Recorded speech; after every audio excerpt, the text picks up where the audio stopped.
ആയിരുന്നു. എല്ലാവർക്കും നമസ്കാരം. ഇപ്പൊ നമ്മളുടെ ബിഗ് ബുക്കിന്റെ സ്റ്റഡി നമ്മളൊരു പഠന കൂട്ടായ്മയായിട്ടാണല്ലോ ഈ മീറ്റിങ്ങിനെ ഞാൻ അങ്ങനെയാണ് കരുതുന്നത്.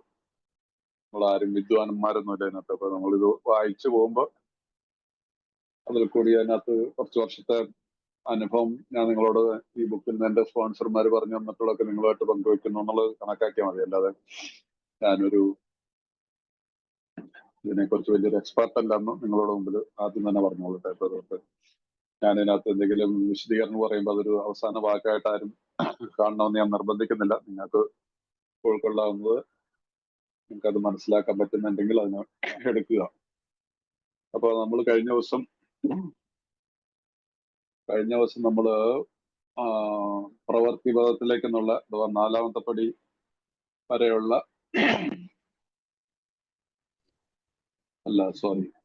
ഇതെങ്ങനെ പ്രവർത്തിക്കുന്നു എന്നുള്ള ചാപ്റ്റർ വരെയാണ് നമ്മൾ വായിച്ചത്. നമ്മളെ സ്റ്റഡി കഴിഞ്ഞത് ഇതെങ്ങനെ പ്രവർത്തിക്കുന്നു. അപ്പൊ അതിൽ കൂടി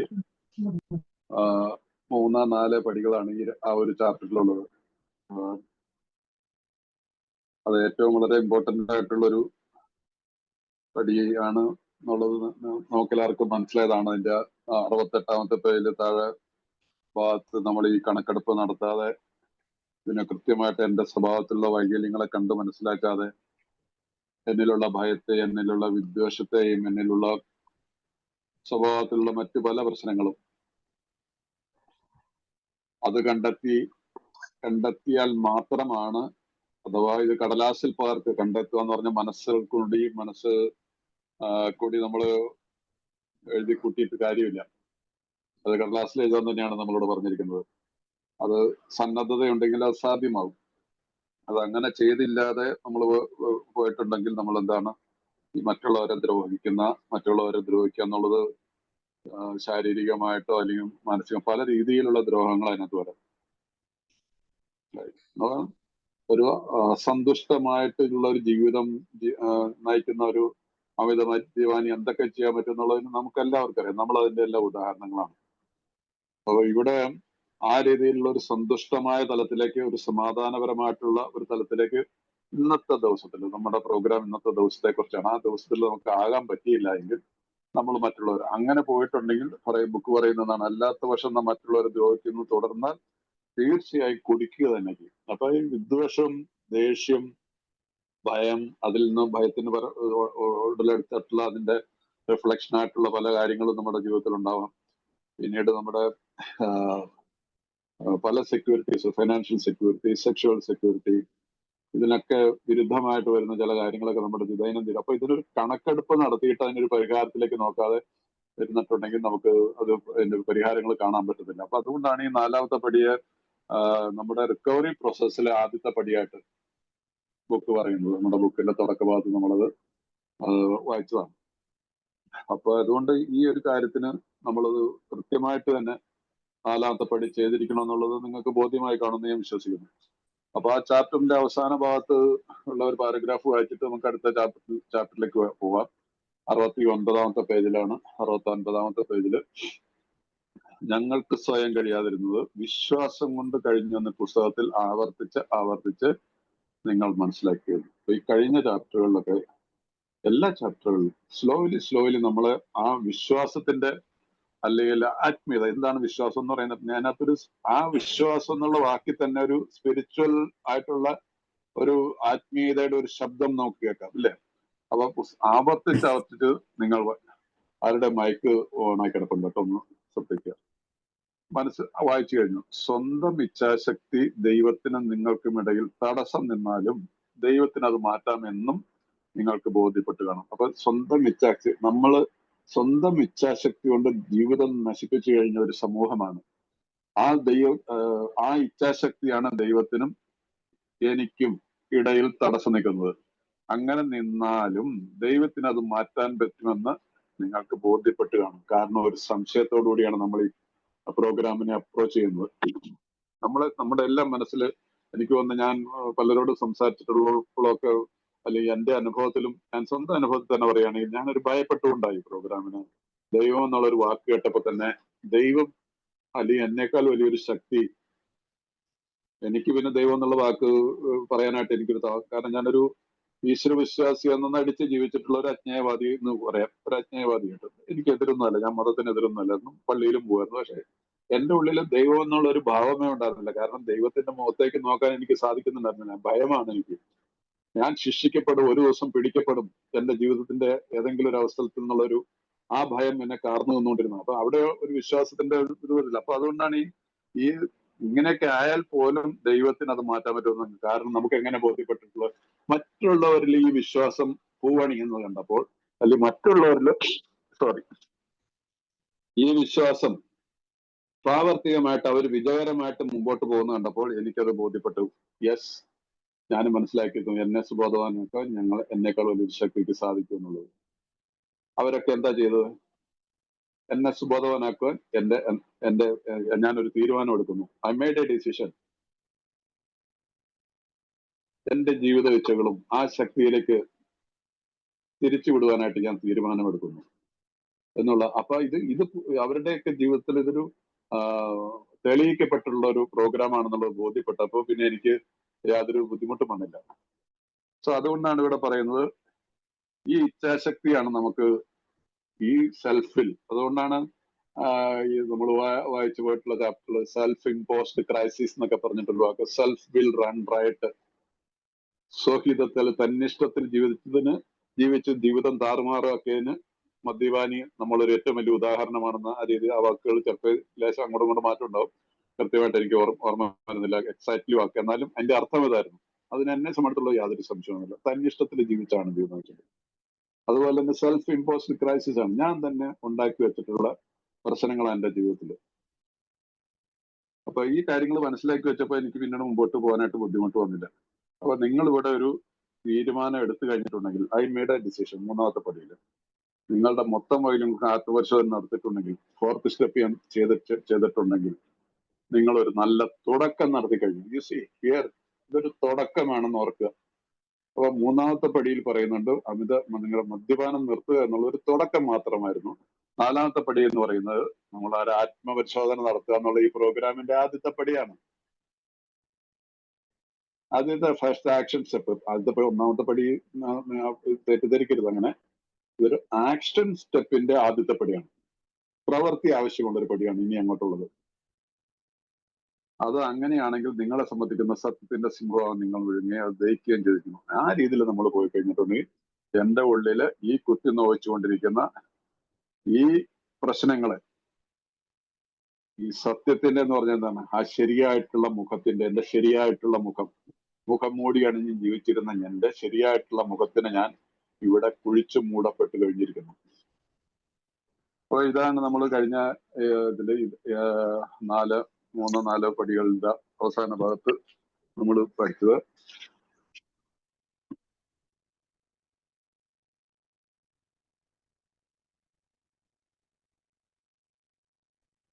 ആരുടെ മൈക്ക് മ്യൂട്ടായിട്ടുള്ള ടിക്സൺ,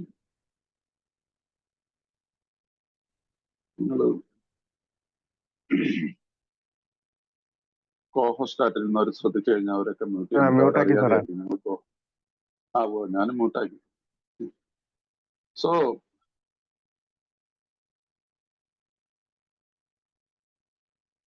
ഈ സംസാരിക്കുന്നതിന്റെ ഫ്ലോ അങ്ങോട്ട് പോകുന്നുണ്ട് ഇടയ്ക്ക് ഇങ്ങനെ സൗണ്ട് വരുമ്പോഴേ. അതൊരു സ്വഭാവ ദൂഷ്യമായിരിക്കും എന്റെ. എനിവേ, അപ്പൊ ഇനിയിപ്പോ നമുക്ക് മുമ്പോട്ട് പോകുന്നത് പ്രവൃത്തി പദത്തിലേക്ക് എന്നുള്ള ചാപ്റ്ററാണ്. ഇത് 18 പേജുണ്ട്. ഈ മലയാളത്തിലും 18 ആയിരിക്കണം, ഇംഗ്ലീഷിൽ 16 പേജാണ്, മലയാളത്തിൽ 18 പേജ്. ഈ 18 പേജില് ഓർക്കണം, 18 പേജിൽ 5 മുതൽ 11 പടിയെ കുറിച്ച് ഉള്ള പഠനമാണ്. 5 മുതൽ 11 പടിക്ക് ഉപയോഗിച്ചിരിക്കുന്നത് 5 മുതൽ 7 സ്റ്റെപ്പ് ഉണ്ട്. 7 സ്റ്റെപ്പിന് ഉപയോഗിച്ചിരിക്കുന്നത് 18 പേജിൽ മാത്രമാണ്. ആ സമയത്ത് 3-4 പടിക്കോ, 3-4 പടിക്ക് നമ്മള് യെസ്,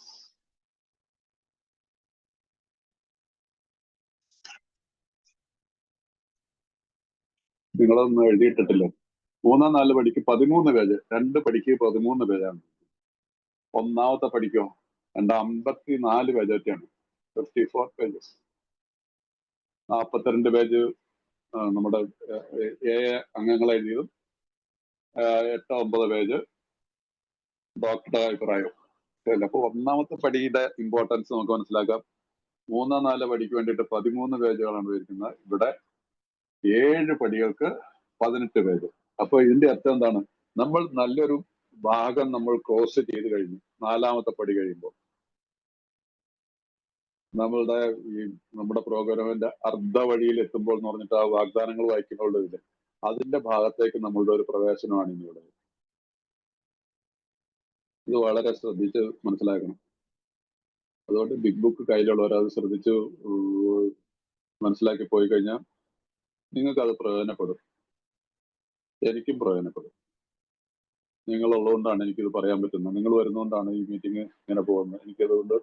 എനിക്കതായാലും പ്രയോജനപ്പെടുന്നുണ്ട്. നിങ്ങൾക്ക് എത്രമാത്രം പ്രയോജനപ്പെടുത്തുന്നത് നിങ്ങൾ സ്വയം മനസ്സിലാക്കിക്കോളാം. നിങ്ങൾക്ക് പ്രയോജനപ്പെട്ട് ഞാൻ ദൈവത്തിനും എന്റെ സ്പോൺസർമാർക്കും നന്ദി പറയും.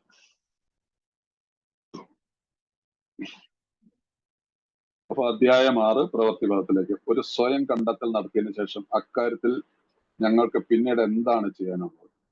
ഒരു പുതിയ മനോഭാവവും ദൈവവുമായിട്ടുള്ള ഒരു പുതിയ ബന്ധവും ലഭിക്കുന്നതിന് ഞങ്ങളുടെ മാർഗത്തിലെ തടസ്സങ്ങൾ കണ്ടെത്തുവാൻ ശ്രമിച്ചുകൊണ്ടിരിക്കുന്നുണ്ട്. ഞങ്ങളുടെ കുഴപ്പങ്ങൾ എന്താണെന്ന് തിട്ടപ്പെടുത്തിയിട്ടുണ്ട്.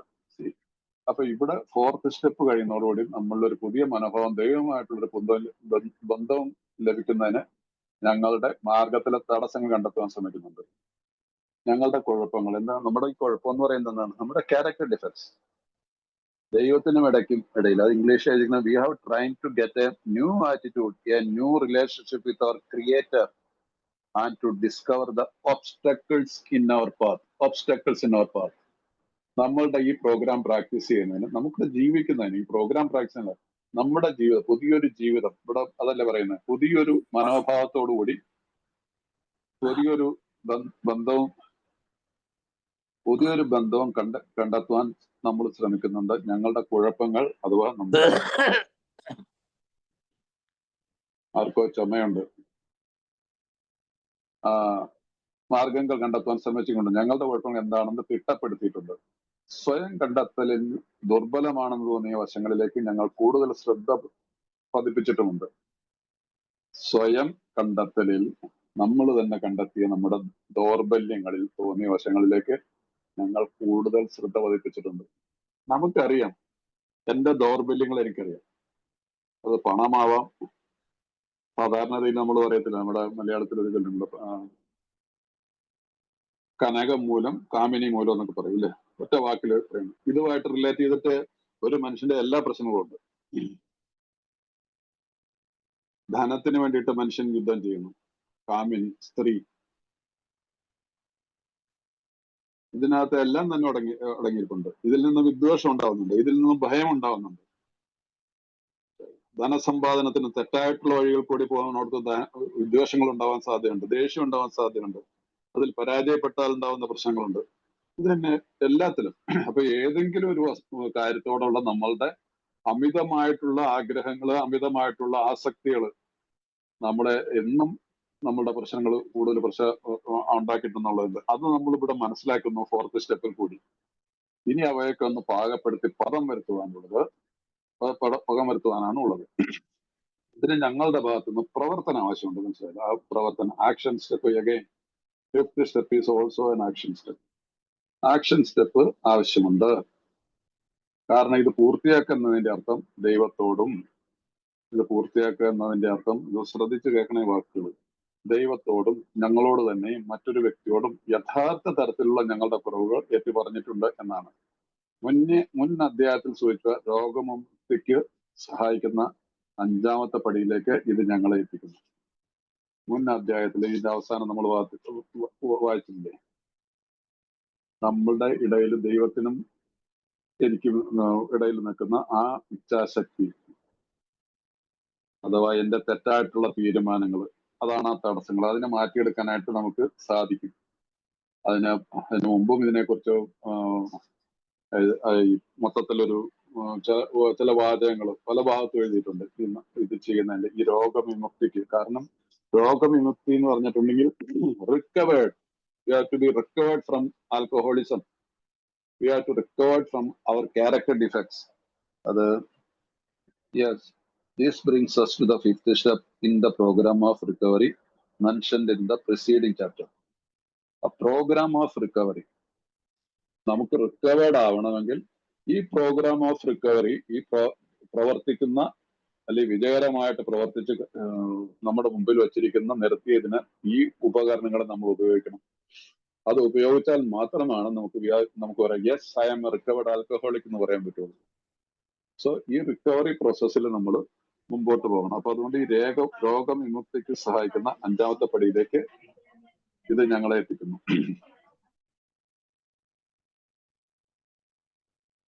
പക്ഷേ ഇതൊരു ബുദ്ധിമുട്ടുള്ള അടുത്ത പാരഗ്രാഫ് ബുദ്ധിമുട്ടുള്ള കാര്യമാണ്. പ്രത്യേകിച്ചും ഞങ്ങളുടെ കുറവുകൾ മറ്റൊരാളുമായി ചർച്ച ചെയ്യുന്നുള്ളത്.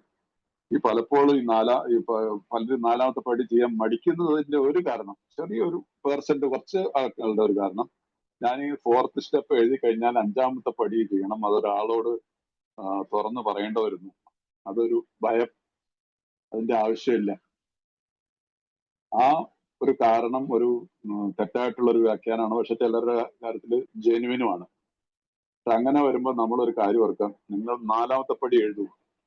നിങ്ങൾക്ക് ഭയപ്പെടേണ്ട ആവശ്യമില്ല. നിങ്ങൾ 4ാമത്തെ പടി എഴുതി കഴിഞ്ഞാൽ നമുക്ക് 5ാമത്തെ പടി ചെയ്യേണ്ട ഒരു വ്യക്തി നമുക്ക് മുമ്പിൽ പ്രത്യക്ഷനായിരിക്കും. നമുക്ക് വിശ്വസിക്കാൻ പറ്റിയ ഒരാളെ നമുക്ക് കണ്ടെത്താൻ പറ്റും. മേ ബി നമ്മുടെ സ്പോൺസർ ആയിരിക്കാം, അല്ലെങ്കിൽ നമ്മൾ ആരുമാവാം. നമ്മളെ ചിലർ ട്രീറ്റ്മെന്റ് സെന്ററിലൊക്കെ പോയിട്ടുള്ളവരാണെങ്കിൽ അവിടെ നമുക്ക് വിശ്വസിക്കാവുന്ന ഒരു കൗൺസിലറായിട്ട് ബന്ധമാണെങ്കിൽ നമുക്ക് സംസാരിക്കാം, നമ്മൾ ഡോക്ടറോട് സംസാരിക്കാം, അല്ലെങ്കിൽ ഒരു പുരോഹിത വർഗത്തിൽ മതത്തില് ഇതായിട്ടുള്ള രീതിയിൽ അവരവരുടെ മതത്തിന് അനുസരിച്ചുള്ള ചില വിശ്വാസത്തിലെടുക്കാവുന്ന ആളുകളിൽ നമുക്ക് സംസാരിക്കാൻ പറ്റും. പക്ഷെ നമ്മൾ ചെയ്യുന്നത്, ഞാൻ വില്ലിങ് ആയിരിക്കാം, ഞാൻ 4th സ്റ്റെപ്പ് എഴുതി കഴിഞ്ഞാൽ നമുക്ക് 5ാമത്തെ പടി ചെയ്യാനായിട്ട്. എന്റെ 4th സ്റ്റെപ്പ് സത്യസന്ധമാണെങ്കിൽ തീർച്ചയായിട്ടും ദൈവം അവിടെ പ്രവർത്തിക്കും. കാരണം ഇവിടെ നമ്മളിപ്പോ വായിച്ചില്ലേ, എനിക്കും ദൈവത്തിനും ഇടയില് ഇപ്പോഴത്തെ ചാപ്റ്ററിന്റെ അവസാന ഭാഗത്ത് വരുന്നതാണ്, സ്വന്തം ശക്തി ദൈവത്തിനും നിങ്ങൾക്കും ഇടയിൽ തടസ്സം എന്നാലും ദൈവത്തിന് മാറ്റാൻ പറ്റും. That's A promise. ഈ ഭയത്തിനെ മാറ്റിയിട്ട് നമ്മുടെ മുമ്പിൽ അത് നടന്നിരിക്കും. അപ്പൊ അതുകൊണ്ട് ആ ഭയം അതൊരു കുഞ്ഞു കാരണമായിട്ട് 4ാമത്തെ പടി ചെയ്യാതിരിക്കുന്ന ആളുകളുണ്ട്, ഒത്തിരി ഉണ്ട്, പ്രത്യേകിച്ച് നമ്മുടെ കേരളത്തിൽ.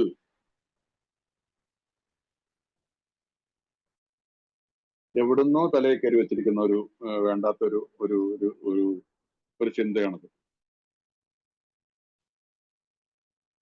സോ അതുകൊണ്ട് അതിന്റെ ആവശ്യമില്ല. ഞാൻ നിങ്ങളോട് അത് ഊന്നി പറയുന്നത് നമ്മള് ആൾക്കാരെ ഇതാക്കാൻ വേണ്ടിട്ട് അനുഭവത്തിൽ പറയുന്ന 7ഉം 8ഉം 10ഉം 12ഉം വർഷമായിട്ട് 15 വർഷമായത് 4th സ്റ്റെപ്പ് ചെയ്യാതെ നിൽക്കുന്ന ആളുകളെ അറിയാം. ഈ 4th സ്റ്റെപ്പ് ചെയ്തിട്ടുണ്ടെങ്കിൽ തന്നെ, എഴുതി വെച്ചിട്ടുണ്ടെങ്കിൽ തന്നെ, അല്ലെങ്കിൽ എഴുതി കീറി കളഞ്ഞിട്ടുണ്ടാവും, അല്ലെങ്കിൽ എന്തായാലും 5ാമത്തെ പടി ചെയ്യാൻ മടിച്ചു വെക്കുന്നുണ്ട്. പക്ഷെ 4th സ്റ്റെപ്പ് ക്ലിയർ ആണെങ്കിൽ തീർച്ചയായിട്ടും ഉടനെ തന്നെ 5ാമത്തെ പടിയും അത് ആ ഭാഗം പെട്ടെന്ന് ഇത് ചെയ്യുകയാണെങ്കിൽ, ഞാൻ നിങ്ങളോടൊന്നും പറഞ്ഞു, ആരും തന്നെ എനിക്ക് എന്നെ വിളിച്ചില്ല എന്ന് പറഞ്ഞു. ഞാൻ പറഞ്ഞു ആർക്കെങ്കിലും ചെയ്യാൻ താല്പര്യമുണ്ടെങ്കിൽ ഞാൻ സഹായിക്കാമെന്ന് പറഞ്ഞു. ആരും തന്നെ 4th സ്റ്റെപ്പിന് 1-2 പേരെ വിളിച്ചെന്ന് പറഞ്ഞു. പക്ഷെ എക്സാക്ട്ലി 4th സ്റ്റെപ്പിന്റെ ഇതിനല്ല, അല്ലാത്ത പല കാര്യങ്ങളും ചോദിച്ചുകൊണ്ട് ചിലരൊക്കെ വിളിച്ചു. ഞാനതൊരു വലിയൊരു മഹാനായതുകൊണ്ടൊന്നുമല്ല പറയണം. 4th സ്റ്റെപ്പ് ചെയ്യാൻ ആർക്കും താല്പര്യമുണ്ടെങ്കിൽ സഹായിക്കാൻ എനിക്ക് സാധിക്കും, ആ ഒരു ഉറപ്പ് എനിക്കുന്നുണ്ട്.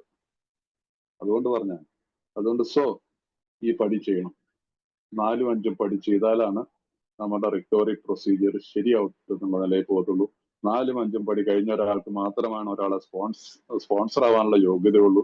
4ഉം 5ഉം പടി ചെയ്ത ഒരാൾക്ക് മാത്രമാണ് സർവീസ് മേഖലകളിൽ ഓരോരോ പൊസിഷനിൽ ഇരിക്കാൻ പറ്റുള്ളൂ, പാടുള്ളൂ. അതൊക്കെ ഗൈഡ് ലൈൻസിലുള്ളതാണ്. ഇതാരും പഠിക്കുന്നില്ല, മനസ്സിലായില്ല, അത് വായിച്ച് മനസ്സിലാക്കുന്നില്ല. അല്ലാതെയാണ് അതുകൊണ്ടാണ് ഈ സേവന രംഗത്തൊക്കെ ഈ ഉന്തും വള്ളിയും മത്സരവും വോട്ടെടുപ്പ് ഇങ്ങനെയൊക്കെയുള്ള കാര്യങ്ങളൊക്കെ ഉണ്ടാവുന്നത്. കാരണം ഈ പ്രോഗ്രാം പ്രാക്ടീസ് ചെയ്യുന്ന ഒരാളെ കൃത്യസമയത്തോളം എന്താണ് നമ്മുടെ ലവ് ആൻഡ് ടോളറൻസ്, സ്നേഹവും സഹിഷ്ണുതയുമാണ് നമ്മളുടെ നിയമ സംഹിത. സ്നേഹവും സഹിഷ്ണുതയുള്ളിടത്ത് എളിമയുണ്ടാവും, ഈ വാഗ്വാദങ്ങൾ ഉണ്ടാവില്ല, തർക്കങ്ങൾ ഉണ്ടാവത്തില്ല. കാരണം ഈ പടികൾ ഇങ്ങനെ പ്രാക്ടീസ് ചെയ്ത ഒരാൾക്ക് മനസ്സിലാവും, എന്റെ മനസ്സമാധാനം കെടുത്താനുള്ള സംഭവമാണ്, എനിക്ക് ഇതിനകത്ത് ദൂരെ നിൽക്കണം. We will step back. നമ്മൾ ഒരുപാട് പ്രാവശ്യം കൈ പൊള്ളിയ ആളുകളാണ്. അതേ വാക്ക് തന്നെ കുറച്ച് വരുമ്പം വരുമെന്ന് എനിക്ക് തോന്നുന്നു. ഒരു സ്റ്റവിൽ കൈവെക്കുമ്പോൾ ഒരു തീനാളം കണ്ടെന്ന പോലെ നമ്മൾ പിൻവലിയുന്നു. അങ്ങനെ പിൻവലിയാൻ സാധിക്കും. അത് എളിമയുടെ ഒരു ഇതാണ്, ഭാവമാണത്. അല്ലാതെ ഞാൻ അവിടെ യുദ്ധം ചെയ്യാൻ നിൽക്കരുത്. സോ ഈ രീതിയിൽ നിങ്ങൾ പടികൾ നിങ്ങളെന്നല്ല നമ്മൾ പടികൾ പ്രാക്ടീസ് ചെയ്ത് പോകണം.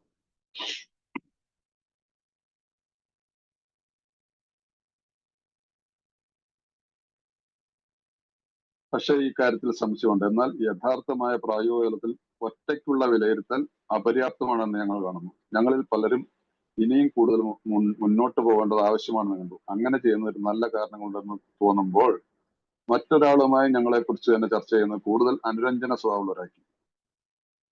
പ്രധാന കാരണം താഴെ പറയുന്നതാണ്. പ്രധാന കാരണം ഈ പടി ചെയ്യുന്നതിനെ കുറിച്ച് പറയുന്നത്. ഈ പ്രധാന കാരണം ഇതാണ്: ഈ പ്രധാന പടി വിട്ടുകളഞ്ഞാൽ ഞങ്ങൾ കുടിയിൽ നിന്ന് മോചിതരാവുകയില്ല. ഈ പ്രധാന പടി വിട്ടുകളഞ്ഞാൽ ഞങ്ങൾ കുടിയിൽ നിന്ന് മോചിതരാവുകയില്ല. പിന്നെ എന്താണ് ഈ പറഞ്ഞിട്ട് കാര്യമില്ല?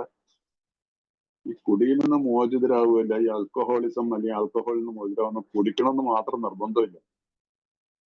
ജീവിതം തന്റെ നരകമാക്കി വയ്ക്കും, മറ്റവരുടെ നരകമാക്കി. കുടിച്ചുകൊണ്ടിരുന്ന കാലത്ത് അത് തന്നെയാണ് ചെയ്തത്. ഇത് കുടിക്കാതിരിക്കുന്നതുകൊണ്ടല്ല. അപ്പൊ അൺക്യൂർഡ് ആൽക്കഹോളിസം, ഡ്രൈ ഡ്രങ്ക് സ്റ്റേറ്റ്, അതും കുടിക്കുന്നതായിട്ട് യാതൊരു വ്യത്യാസവും ഇല്ല. പിന്നെ കുറച്ചുകൂടെ ഭേദം കുടിച്ചിട്ട് ജീവിക്കായിരിക്കും ഇങ്ങനെയുള്ള ആളുകൾ. ഫോർത്ത് സ്റ്റെപ്പിൽ നമുക്ക് ഇതേപോലെ ഒരു വാണിംഗ് വരുന്നുണ്ട്.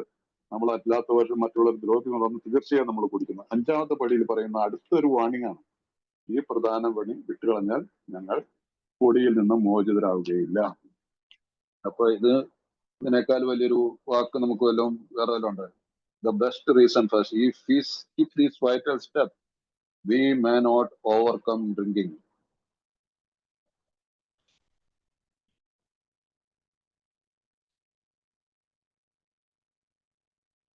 സോ അതുകൊണ്ട് ഈ ബുക്ക് പറയുന്നതാണ്. ഞാൻ തമ്പി പറയുന്നതെല്ലാം നിങ്ങൾ ഓർക്കണം. കാലാകാലങ്ങളായി പുതുതായി വരുന്ന അംഗങ്ങൾ അവരുടെ ജീവിതത്തെക്കുറിച്ചുള്ള ചില വിവരങ്ങൾ അവരുടെ മനസ്സിൽ തന്നെ സൂക്ഷിക്കാൻ ശ്രമിച്ചിട്ടുണ്ട്. കൂടുതൽ വിനയാനിതരാകുന്ന ഈ അനുഭവം അവഗണിക്കുന്നതിന് വേണ്ടി അവർ കൂടുതൽ എളുപ്പമായ മാർഗങ്ങൾ തിരഞ്ഞെടുത്ത് നോക്കിയിട്ടുണ്ട്. അനിവാര്യമായി അവരെല്ലാം കുടിയിൽ ചെന്ന് ചാടി. അനിവാര്യമായും അവരെല്ലാം എന്താണ് ഈ കാലാകാലങ്ങളായിട്ട് വന്നിട്ടുള്ള പുതുതായിട്ട് വന്ന അവരുടെ ജീവിതത്തിൽ ചിലവ് അവരുടെ മനസ്സിൽ തന്നെ സൃഷ്ടിക്കാൻ ശ്രമിച്ചിട്ടുണ്ട്. കൂടുതൽ വിനയാനിതരാക്കുന്ന അനുഭവം അവഗണിക്കുന്നതിന് വേണ്ടി അവർ കൂടുതൽ എളുപ്പമായ മാർഗങ്ങൾ തിരഞ്ഞെടുക്കും. എന്താ എളുപ്പമാർഗം? മനസ്സിൽ തന്നെ ഇത് എന്തിനാ ഞാൻ എഴുതുന്നത്? ഞാൻ എന്റെ മനസ്സിൽ ഞാൻ ചിന്തിച്ച് എന്റെ മനസ്സിൽ ഇതെല്ലാം കുറിച്ചിട്ടു. അങ്ങനെ പോയപ്പോരെ എന്റെ ഫോർത്ത് സ്റ്റെപ്പ് ആയില്ലേ? ഞാൻ ദൈവവുമായിട്ട് സംസാരിക്കുന്നു. മറ്റൊരാളോട് സംസാരിക്കാനായിട്ട് എനിക്ക് ഇതിനകത്ത് താല്പര്യമില്ല. എപ്പോഴെങ്കിലും സമയം കിട്ടിക്കഴിഞ്ഞാൽ ഒരാളെ കിട്ടിക്കഴിഞ്ഞാൽ ഇപ്പൊ അതിന് ഇറ്റ് വിൽ നോട്ട് വർക്ക്. അത് വർക്ക് ചെയ്യത്തില്ല. അത് കൃത്യമായിട്ടുള്ളൊരു കണക്കെടുപ്പല്ല. കാരണം നമ്മളിത് എന്താണെന്ന് കൃത്യമായിട്ട് തിട്ടപ്പെടുത്തിയതാണ്. ആ തിട്ടപ്പെടുത്തുക എന്ന് പറഞ്ഞാൽ അതിനാണ് നമ്മുടെ ഇതിന് പ്രവർത്തനം ആവശ്യമുണ്ട്. ആ പ്രവർത്തനം എന്ന് പറഞ്ഞാൽ നമ്മൾ കടലാസിൽ തന്നെ എഴുതണം, അല്ലാതെ മനസ്സിൽ കുറിച്ചിട്ട് കാര്യമില്ല. എന്നിട്ട് എപ്പോഴെങ്കിലും ആരോടെങ്കിലും സംസാരിക്കുക എന്നുള്ള രീതിയിലുള്ള അതാണ് എളുപ്പവഴി. അപ്പൊ അവരെല്ലാം എന്താ പറ്റിയോ? അവരെല്ലാം കുടിയിൽ ചെന്ന് ചാടി. ഞങ്ങളുടെ രോഗവിമോചന പദ്ധതിയിലെ മറ്റെല്ലാ കാര്യങ്ങളും പുലർത്തിയിട്ടും എന്തുകൊണ്ട് തങ്ങൾ വീണുപോയെന്ന് അവർ അത്ഭുതപ്പെട്ടു.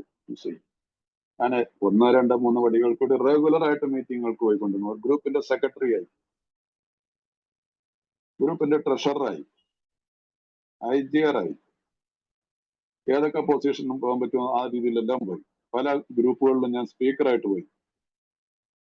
എന്നെ കേൾക്കാൻ ആൾക്കാരുണ്ടായിരുന്നു.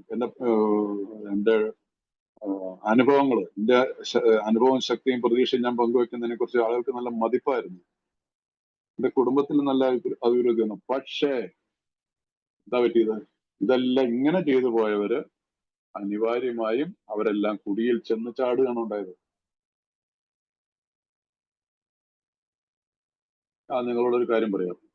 ഞാൻ 1998 ഞാൻ 1 വർഷത്തെ സോബറേറ്റി ഉള്ളപ്പോഴാണ് ഞാൻ ഈ കേരളത്തിൽ ഡൽഹിയിൽ നിന്ന് വരുന്നത്. 1998 വന്നത്. എന്റെ വീട്ടിലേക്ക് പോകുന്നതിന് മുമ്പ് ഞാൻ നേരെ കൽപ്പറ്റയിലേക്കാണ് പോയത്. കൽപ്പറ്റ വയനാട്ടിൽ വെച്ച് അന്ന് GSOയുടെ കോൺഫറൻസ് നടക്കുന്നുണ്ടായിരുന്നു. ഞാൻ 1 വർഷത്തെ സോബറൊന്നും ചെറുപ്പക്കാരനല്ലേ, 37 വയസ്സല്ലേ ഉള്ളൂ. 37 വയസ്സ് ചെറുപ്പമാണല്ലോ. എനിവേ അന്ന് 6 മാസത്തിലെ GSO കോൺഫറൻസുകൾ ഇന്ത്യയുടെ പല ഭാഗത്ത് വെച്ച് നടക്കുന്നത്. ആ വർഷത്തെ conference Kerala Inter group host ചെയ്തിരുന്നു. അപ്പൊ അങ്ങനെയാണ് ഞാൻ കേരളത്തിലേക്ക് വന്നപ്പോ എനിക്ക് വലിയൊരു ആഗ്രഹമാണ് ഇങ്ങനെ ഇന്ത്യയിൽ മൊത്തമുള്ള അംഗങ്ങളെ കാണാൻ. പോരാത്തതിന് കേരളത്തിൽ വെച്ചാകുമ്പോൾ കേരളത്തിലുള്ള ഒരുപാട് അന്ന് കേരളത്തിൽ നിന്നും ഉള്ള ഒരു വളരെ ഒരു നല്ലൊരു GSO കോൺഫറൻസ് ഒന്ന് കൽപ്പറ്റയിലുള്ള അല്ലെങ്കിൽ വയനാട് കോഴിക്കോടുള്ള അംഗങ്ങളായിരുന്നു അതിന് നേതൃത്വം നൽകുന്നത്. നല്ല രീതിയിൽ ഒരു മെമ്മറബിൾ ആയിട്ടുള്ള ഒരു ഇവന്റ് ആയിരുന്നു. ആ ഇവന്റില് അന്ന് 100 കണക്കിന് മലയാളികള് അംഗങ്ങൾ ഉണ്ടായിരുന്നു. പലരെയും പരിചയപ്പെട്ടു. ഇന്ന് ഞാൻ അതിനകത്ത് എനിക്ക് കൃത്യമായിട്ട് പറയാൻ തന്നെ എനിക്ക് പറ്റും. കൂടി വന്ന ഒരു 10 പേര് കാണും ആ GSO കോൺഫറൻസിൽ ഉണ്ടായിരുന്നിട്ട്. 2-3 പേര് മരിച്ചു മരണപ്പെട്ടിട്ടുണ്ട്. അല്ലാതെ ഉള്ളവര് ഇല്ല. എവിടെ പോയി ആൾക്കാർക്ക്? എവിടെ പോയി? എപ്പോഴോ എവിടെയോ നമുക്ക് ഇവരെയൊക്കെ നഷ്ടപ്പെട്ടു പോയി. ഈ നഷ്ടപ്പെട്ടു പോയതിന്റെ കാരണം ഇതാണ്. അനിവാര്യമായും അവരെല്ലാം കുടിയിൽ ചെന്ന് ചാടി.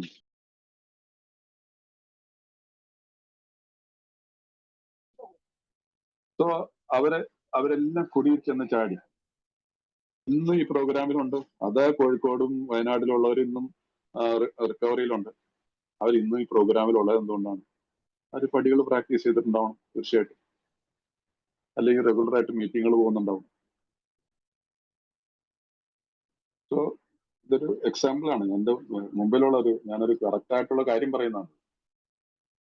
തിരുവനന്തപുരം മുതൽ അങ്ങ് കണ്ണൂർ കാസർഗോഡ് വരെയുള്ള അംഗങ്ങളൊന്നും അവിടെ സമ്മേളിച്ചിരുന്നു. അത്ര വലിയൊരു ഇതുണ്ടായിരുന്നില്ലെങ്കിൽ പോലും ആ കാലത്തും ഉണ്ടായിരുന്നു. എനിക്ക് തോന്നുന്നു കേരളത്തിലൊരു 10-100 പേര് കൂടുതലുള്ള അംഗങ്ങളുണ്ടായിരുന്നു.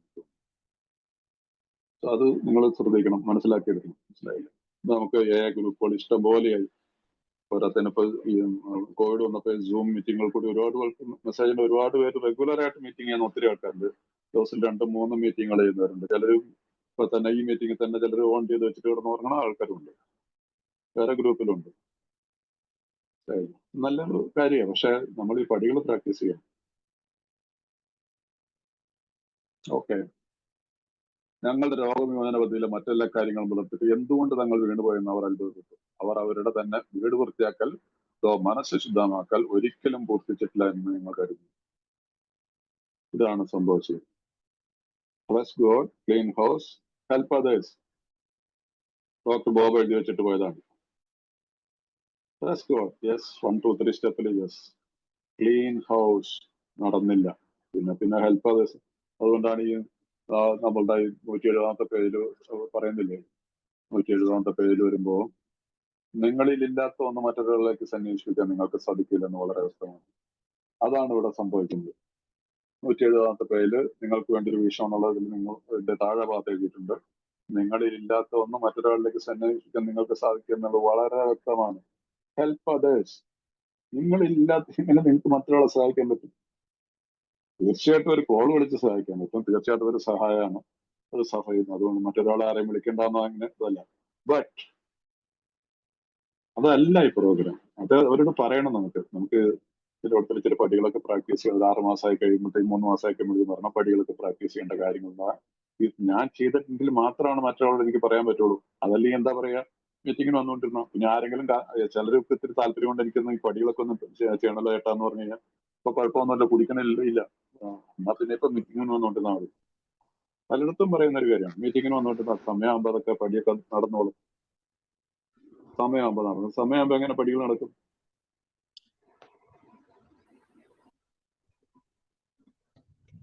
അതുകൊണ്ട് അത് നിങ്ങളത് മനസ്സിലാക്കണം.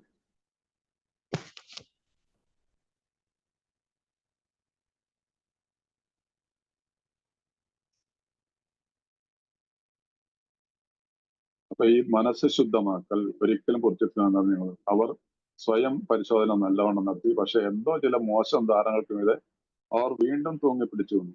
തങ്ങളുടെ താൻ എന്ന ഭാവവും ഭയവും മാറിയിട്ടുണ്ടായിരുന്നു എന്ന് തന്നെ അവർ കരുതി. എന്നിലുള്ള ഞാനെന്ന ഭാവവും ഭയമൊക്കെ മാറിയിട്ടുണ്ടെന്ന് ഞാൻ അങ്ങോട്ട് കരുതുകയാണ്. ഒന്നും പോയിട്ടുണ്ടായിരുന്നില്ല. പക്ഷെ മറ്റൊരാളോട് തങ്ങളുടെ കഥ പറയാൻ തയ്യാറാകുന്നവരെ ഞങ്ങൾ കരുതുന്ന തരത്തിലുള്ള മതിയായ വിനയമോ നിർഭയത്വമോ സത്യസന്ധമയോ അവർ പഠിച്ചിട്ടുണ്ടായിരുന്നില്ല. പിന്നെന്താ ഇതിന്റെ പറയാൻ? സ്വയം നമ്മൾ തന്നെ കാര്യങ്ങൾ മനസ്സിൽ ചിന്തിച്ചു നമ്മൾ തന്നെ മാർക്ക് ഇടുക, ഞാൻ തന്നെ തീരുമാനിച്ചു യെസ് നോ. അങ്ങനെയല്ല. 12 പടികളും 12 പാരമ്പര്യങ്ങളാണ് വഹിക്കുന്നതെന്ന് തോന്നുന്നു. അത് നമ്മുടെ ഗ്രൂപ്പിലാണെന്നുണ്ടെങ്കിൽ ഈ പടിയിൽ വെച്ചാണ് എനിക്ക് നമ്മൾക്ക് ദൈവാനുഭവം ഉണ്ടായത്. അപ്പൊ ദൈവാനുഭവം ഉണ്ടാവുന്ന ഒരു പടിയാണ് ഗ്രൂപ്പിലായിരിക്കണം. അല്ലെങ്കിൽ 12 ഇതിനകത്തുണ്ടെങ്കിൽ നമ്മൾ മുമ്പോട്ട് വായിച്ചായിരുന്നു, അല്ലെങ്കിൽ ടല്ലുണ്ട് 12 പടികളും 12 പാരമ്പര്യങ്ങളും 5ാമത്തെ പടിയിൽ എഴുതിയിട്ടുണ്ട്. ഈ പടിയിൽ വെച്ചാണ് ആദ്യമായി ഞങ്ങൾക്ക് ദൈവാനുഭവം ഉണ്ടായെന്ന് പറഞ്ഞു. അപ്പൊ ഇത് നമ്മൾ ബാഹ്യമായിട്ട് ഇങ്ങനെ പറഞ്ഞു പോയിട്ട് കാര്യമുണ്ടോ? അപ്പൊ തങ്ങളുടെ തന്നെ ബൈബിൾ ഇംഗ്ലീഷിൽ വായിക്കുകയാണെങ്കിൽ they took inventory all right, മനസ്സുകൊണ്ട് ഇൻവെന്ററി ഒക്കെ എടുത്തു, but hung on to some of the worst items in stock. ചിലർ കടലാസിൽ എഴുതിയാൽ പോലും ചിലത് സത്യസന്ധമായിട്ട് എഴുതാതെ കുറെ കാര്യങ്ങൾ ഒഴിവാക്കും. അങ്ങനെയുള്ളവരുടെ ദേ only thought, ഇറ്റാലിക്സിലാണ് thought italics, they had lost their egoism and fear. They only again thought they had humbled themselves, but they had not learned enough of humility, fearlessness, and honesty. In the sense we find it necessary until they told someone else all their life story. All എന്നുള്ളത് ഇറ്റാലിക്സിലാണ് കൊടുത്തിരിക്കുന്നത്. Thought ഇറ്റാലിക്സിലാണ്, 2 പ്രാവശ്യം thought എന്നുള്ളത് ഇറ്റാലിക്സിന് കൊടുക്കുന്നത്. ഇവിടെ എന്താണ്? until they told someone else all their life story. all. അതിനകത്ത് കുറച്ച് കാര്യങ്ങൾ, അവിടെ പെണ്ണ് പിടിക്കാൻ പോയ കാര്യം പറഞ്ഞിട്ടുണ്ടെങ്കിൽ അത് ശരിയാവില്ല. അല്ലെങ്കിൽ ഞാൻ ഒരാളെ വഞ്ചിച്ചിട്ടുണ്ട്, ഒരാളോട് കാശ് മേടിച്ചിട്ട് ഞാൻ പറഞ്ഞു ഞാൻ കാശ് മേടിച്ചിട്ടില്ല എന്ന് പറഞ്ഞ് ഷടിച്ചു നിന്നു. അങ്ങനെ 8-9 പടികൾ വരുമ്പോൾ അങ്ങനെ ഒരു സ്റ്റോറിയൊക്കെ വരുന്നുണ്ട് അതിനകത്ത്. 8-9 പടിയിൽ വരുമ്പോൾ 9ാമത്തെ പടിയിൽ അങ്ങനെയൊക്കെയുള്ള കഥകൾ ഒത്തിരി ഉണ്ടാവാം. അല്ലെങ്കിൽ ഏതെങ്കിലും ഒരു പെൺകുട്ടിയായിട്ട് പ്രേമബന്ധം ഉണ്ടായി, അവളെ ദുരുപയോഗം ചെയ്തു. അതിനുശേഷം നമ്മൾ വളരെ കണ്ണടച്ച് മാന്യനായിട്ട് നടന്നു. ആ കുട്ടിയുടെ ജീവിതം ചിലപ്പോൾ പല എന്തായാലും ഒരു നാശത്തിലേക്ക് പോയിട്ടുണ്ടാവുമല്ലോ. ഇതൊക്കെ നമുക്ക് മടിയാണ്. ഇതൊക്കെ പറഞ്ഞു കഴിഞ്ഞാൽ ഇതിന്റെ ഒന്നും ആവശ്യമില്ല, ഇതും മദ്യപാനായിട്ട് എന്താണ് ബന്ധം? പിന്നെ ചില കാര്യങ്ങളുടെ ഭയത്തെക്കുറിച്ച് ചിലർക്ക് എഴുതാനായിട്ട് ബുദ്ധിമുട്ടാണ്. എനിക്ക് ഭയമൊന്നുമില്ല. എന്ത് ഭയം? ഭയമായിട്ട് കിടന്നിട്ട് ഉറക്കം വരാത്ത ആളാണ്. പല കാരണങ്ങളുണ്ടാവാം. ഇത് എഴുതി തുടങ്ങുമ്പോൾ ഒരാളുടെ, അതിനാണ് നിങ്ങളുടെ സ്പോൺസർ വേണ്ടത്. ഈ സ്പോൺസറുമായിട്ട് സംസാരിച്ചു കഴിയുമ്പോൾ നിങ്ങളുടെ മുമ്പിൽ നിങ്ങൾ ഇത് എഴുതാനായിട്ട് തയ്യാറാകുമ്പോൾ എന്റെ മുമ്പിൽ, എന്റെ അടുത്ത് ശരിക്കും ഞാനിപ്പോ എന്റെ സ്പോൺസർ എന്നോട് പറഞ്ഞപ്പോ ഞാൻ മടിച്ചു എഴുതാൻ പറഞ്ഞു. ഞാൻ പക്ഷെ തയ്യാറായി, ഇതല്ലാതെ കാര്യം നടക്കൂല എന്ന് ഈ ബുക്ക് വായിച്ച് കേൾപ്പിച്ചു കഴിഞ്ഞപ്പോൾ മനസ്സിലായി. എഴുതാൻ തുടങ്ങിയപ്പോ അദ്ദേഹം എന്നോട് കൂടുതൽ കാര്യം, അദ്ദേഹത്തിന്റെ കാര്യം എന്നോട് പറഞ്ഞ് മനസ്സിലാക്കി തന്നു. ഞാൻ ഇതൊക്കെ ചെയ്തിട്ടുണ്ട്. പിന്നെ അത് കേട്ടപ്പോ തന്നെ എനിക്ക് സമാധാനമായി. എനിക്ക് പിന്നെ അദ്ദേഹത്തിന് മുമ്പിൽ പ്രത്യേകിച്ച് എന്തെങ്കിലും ഒളിച്ചു വെക്കേണ്ട കാര്യമുണ്ട്.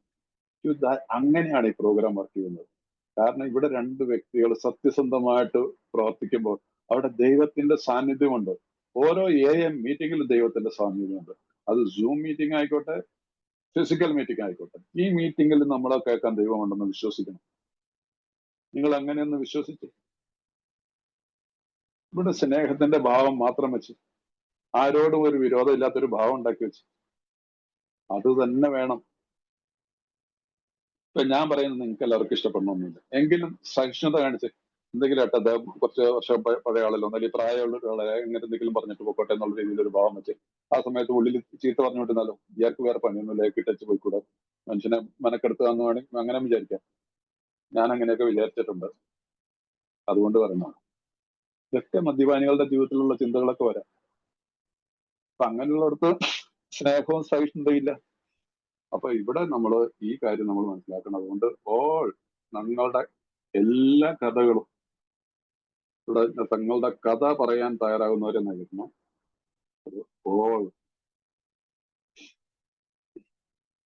അത് ചെയ്യാത്ത വശം, അങ്ങനെയില്ലാത്തവരടുത്തുള്ള ഞങ്ങൾ കരുതുന്ന തരത്തിലുള്ള മതിയായ വിനയമോ നിർഭയത്വമോ, we have to be fearless, we have to be honest,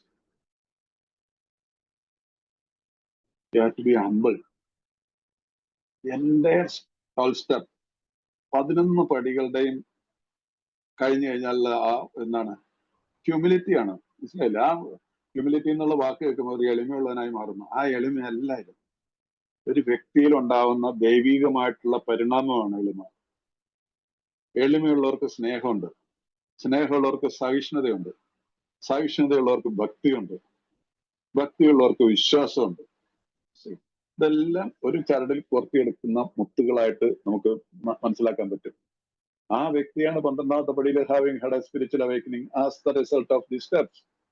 ഈ പടികളിൽ നിന്ന് കിട്ടിയ പ്രചോദനത്തിന്റെ ഫലം. ഈ പ്രചോദനം എന്നുള്ള വാക്ക്, മലയാളത്തിലുള്ള വാക്ക് വളരെ താഴ്ന്ന നിലയിലുള്ള വാക്ക്. അതിനേക്കാളും വലിയ വാക്കുമെല്ലാം ഉണ്ട് ഈ മലയാളത്തിലോ ഉണ്ടോ എന്ന് എനിക്ക് അറിയത്തില്ല. സ്പിരിച്വൽ അവേക്കനിങ്, ആത്മീയമായിട്ടുള്ള ഉണർവ് എനിക്കറിയത്തില്ല. അതിന് ആരെങ്കിലും മലയാളത്തിലെ എക്സ്പെർട്ട് ആയിട്ടുള്ളവരുണ്ടെങ്കിൽ കണക്ക്. പക്ഷെ ഏതായാലും ഇത്ര മനസ്സിലായല്ലോ. വളരെ ഉന്നതമായിട്ടുള്ള തലത്തിലേക്കാണ് നമ്മൾ ഈ പ്രോഗ്രാം കൊണ്ടുപോകുന്നത്. അപ്പൊ അതിന് ഏറ്റവും ഇമ്പോർട്ടന്റ് ആയിട്ടുള്ള 2 പടികളാണ് ഈ 4ഉം 5ഉം പടികൾ. ഇവിടെ ഞാൻ വിനയാന്യതനായിട്ട് മാറണം. യുദ്ധം ഇല്ല. എനിക്കറിയുന്ന ആരോടെങ്കിലും യുദ്ധത്തിന് പോയി കഴിഞ്ഞാൽ ഭയത്തിന് പോകും, വിദ്വേഷം ഉണ്ടാവും, എന്റെ സമാധാനം കിട്ടും, എന്റെ മനസ്സമാധാനം കിട്ടുന്നത്. ഇന്ന് എനിക്ക് അതിന് പണ്ടൊന്നും ഞാൻ അറിയത്തില്ലായിരുന്നു. എന്റെ മനസ്സമാധാനം കിട്ടും. ഞാൻ രാത്രി മുഴുവൻ കിടന്ന് എന്ത് ചെയ്യണം, നാളെ എങ്ങനെ അതിനെ നേരിടണം, അങ്ങനെയുള്ള പല ചിന്തകൾ നമുക്ക് എല്ലാവർക്കും അറിയാം. മദ്യപിക്കുന്ന കാലത്തും മദ്യപാനം നിർത്തിയതിനു ശേഷം ഒക്കെയുള്ള കാലത്ത് ഇതെല്ലാം ഉണ്ടായിട്ടുണ്ട്. ഇനി അങ്ങനെയില്ല. ഇന്ന് എനിക്കൊരു അറിവ് കിട്ടിയിട്ടുണ്ട്, അതിന് അനുഭവം കിട്ടിക്കൊണ്ടിട്ടുണ്ട്, ഇന്ന് മനസ്സമാധാനമുണ്ട്. അപ്പൊ അതുകൊണ്ട് അവർ പഠിച്ചിട്ടുണ്ടായിരുന്നില്ല. അടുത്ത പാരഗ്രാഫിലേക്ക് വന്ന ഞാൻ ഇത്തിരി ടയർഡാണ്, നോക്കാം എത്ര വരെ പോകുന്നു. അപ്പൊ മറ്റുള്ള പലരേക്കാൾ കൂടുതലായി ഒരു അമിത മദ്യപാനാസക്തൻ ഇരട്ട ജീവിതം നയിക്കുന്നു. മറ്റുള്ള പലരേക്കാൾ കൂടുതലായി ഒരു അമിത മദ്യപാനാസക്തൻ ഇരട്ട ജീവിതം നയിക്കുന്നു. More than most people the alcoholic leads a double life. He is very much the actor. പുറം ലോകത്തിന് അയാൾ തന്റെ നാടക സ്വഭാവം കാണിച്ചു കൊടുക്കുന്നു. നമ്മൾ മദ്യപാനികളെ കുറിച്ച് എഴുതിയിരിക്കുന്നതാണ്. മറ്റുള്ളവരെ പലരേക്കാൾ എന്ന് പറഞ്ഞാൽ സാധാരണ ആളുകളെക്കാൾ എല്ലാവർക്കും ഉണ്ടത്. പക്ഷെ നമ്മളിൽ കൂടുതലായി നമ്മൾ ഇരട്ട ജീവിതമാണ് നയിക്കുന്നത്. പുറം ലോകത്തിലെ അയാൾ തന്റെ നാടക സ്വഭാവം കാണിച്ചു. അയാളുടെ സഹജീവികളെ കാണിക്കുവാൻ അയാൾ ഇഷ്ടപ്പെടുന്ന കാര്യമാണിത്. കുറെയൊക്കെ മാന്യത അനുഭവിക്കണം അയാൾക്ക് ആഗ്രഹമുണ്ട്. പക്ഷെ താനത് അർഹിക്കുന്നില്ലെന്ന് തന്റെ ഉള്ളിൽ അയാൾക്കറിയാം. He wants to enjoy a certain reputation, but knows in his heart he doesn't deserve it.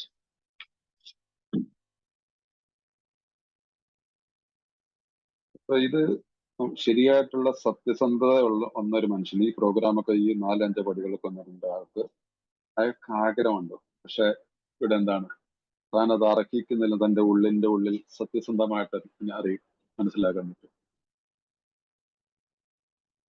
അതൊരു ഒരു തരത്തിലൊരു ഒരു ഹമ്പിളാവുന്നൊരു തലമാണ്.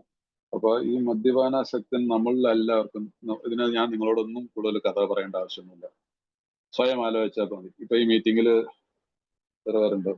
36 പേരുണ്ട്. 36 പേര് സ്വയം ആലോചിച്ച് കഴിഞ്ഞാൽ, ഞാൻ ഉൾപ്പെടെ 36 പേര്, പലരുടെ ഉള്ളിൽ പല കാര്യങ്ങളും എരിഞ്ഞു പോയുന്നുണ്ട്. പലരുടെ ഉള്ളിലും ഭയമുണ്ട്. പലരുടെ ഉള്ളിലും ഇനി അങ്ങോട്ട് നാളെ എന്ത് ചെയ്യും, ഇങ്ങനെ വെള്ളത്തിൽ നിൽക്കുന്നല്ലേ. പക്ഷെ നമ്മുടെ വീട്ടിലോ അല്ലെങ്കിൽ പുറത്തോ ഒന്നും കാണിച്ചെന്ന് വരത്തില്ല. ഇപ്പൊ മീറ്റിങ്ങിന് നമ്മൾ ഈ പ്രോഗ്രാം മുമ്പ് അങ്ങനെയല്ലല്ലോ. ഇപ്പൊ നമ്മളുടെ ഡബിൾ ഇതാന്നുള്ളത് ഉറപ്പാണല്ലോ. ആരെ ചതിക്കണം, ആർക്കിട്ട് ഇത് ചെയ്യണം എന്നുള്ള രീതിയിലുള്ള ജീവിതം. പക്ഷെ എയിൽ വന്നതിന് ശേഷം ഈ മുഹമ്മദി അണിഞ്ഞുകൊണ്ട് നമുക്ക് ജീവിക്കേണ്ട ഒരു സാഹചര്യം വരാറുണ്ട്. പക്ഷെ ഇവിടെ മാന്യത അനുഭവിക്കുന്ന നമുക്ക് ആഗ്രഹമുണ്ട്. പക്ഷെ താൻ അത് അർഹിക്കുന്നില്ലെന്ന് തന്റെ ഉള്ളിൽ അയാൾക്കറിയാം. പക്ഷെ അതിന്റെ മുമ്പോട്ട് പോകുമ്പോൾ പറയാണ്, ഈ പരസ്പര വൈരുദ്ധ്യം ഈസ് മേഡ് വേഴ്സ്. ഞാൻ കൂടുതൽ കുടിച്ചു കൂത്താടുന്ന കാര്യങ്ങളെ ഇതിലൂടെ കൂടുതൽ വഷളാവുന്നു. ഇങ്ങനെയുള്ള ഒരു വൈരുദ്ധ്യം ഈ പടികളൊക്കെ ചെയ്തില്ലെങ്കിൽ നമ്മൾ കുടിച്ചു കൂത്താടുമ്പോൾ കൂടുതൽ വഷളാവുന്നു. ബോധം തെളിയുമ്പോൾ അവ്യക്തമായവർക്കുന്ന ചില സംഭവങ്ങൾ അയാളെ പരിഭ്രാന്തനാക്കുന്നു. ഈ ഓർമ്മകൾ ഒരു ഭീകരമായ അനുഭവമാണ്. തന്നെ ആരെങ്കിലും നിരീക്ഷിച്ചിട്ടുണ്ടാവുമെന്ന ചിന്ത തന്നെ അയാളെ ഭയചകിതനാവുന്നു. കഴിയുന്നിടത്തോളം ഈ ഓർമ്മകളെ അയാൾ സ്വന്തം അന്തരംഗത്തിലേക്ക് തള്ളി അമർത്തുന്നു. ഒരിക്കലും ഇനി അവ പകൽ വെളിച്ചം കാണുകയില്ലെന്ന് അയാൾ പ്രതീക്ഷിക്കുന്നു. സ്ഥിരമായ ഭയത്തിന്റെയും മാനസിക വിരോധത്തിന്റെയും ഇടയിൽ അയാൾ പെടുന്നു. അതാകട്ടെ കൂടുതൽ കുടിയിലേക്ക് അയാൾ എത്തിക്കുന്നു. ഇതാണ് ഇവിടെ വലിയൊരു സംഭവം. ഈ രീതിയിൽ നമ്മൾ ഒരു ഡ്രൈ ഡ്രങ്ക് സ്റ്റേറ്റിൽ കുറെ കഴിഞ്ഞു കഴിഞ്ഞാൽ എന്ന് പറഞ്ഞാൽ ഇംഗ്ലീഷ് എഴുതിക്കുന്നത് ഇൻകൺസിസ്റ്റൻസി ഈസ് മേഡ് വേഴ്സ്. അപ്പൊ നമ്മുടെ ഈ പരസ്പര വൈരുദ്ധ്യം എന്നാണ് മലയാളത്തിൽ എഴുതുന്നതായിട്ട്, അത് ശരിയല്ലെന്ന് എനിക്ക് തോന്നുന്നു.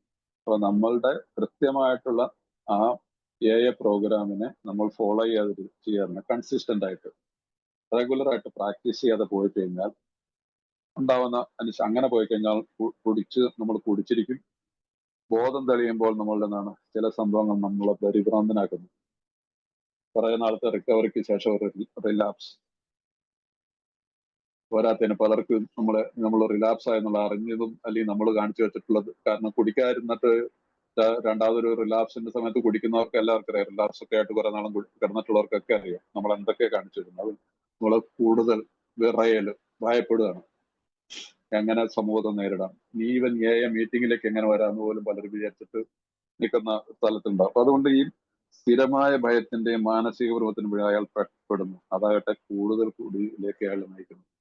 സോ അതിന്റെ ആവശ്യമില്ല. ഇത് ഒഴിവാക്കണമെങ്കിൽ നമ്മൾ കൃത്യമായിട്ട് സമയം ഒരു 3-4 മാസത്തിനുള്ളിൽ തന്നെ 4ാമത്തെ പടിയൊക്കെ നമുക്ക് എഴുതാൻ സാധിക്കണം.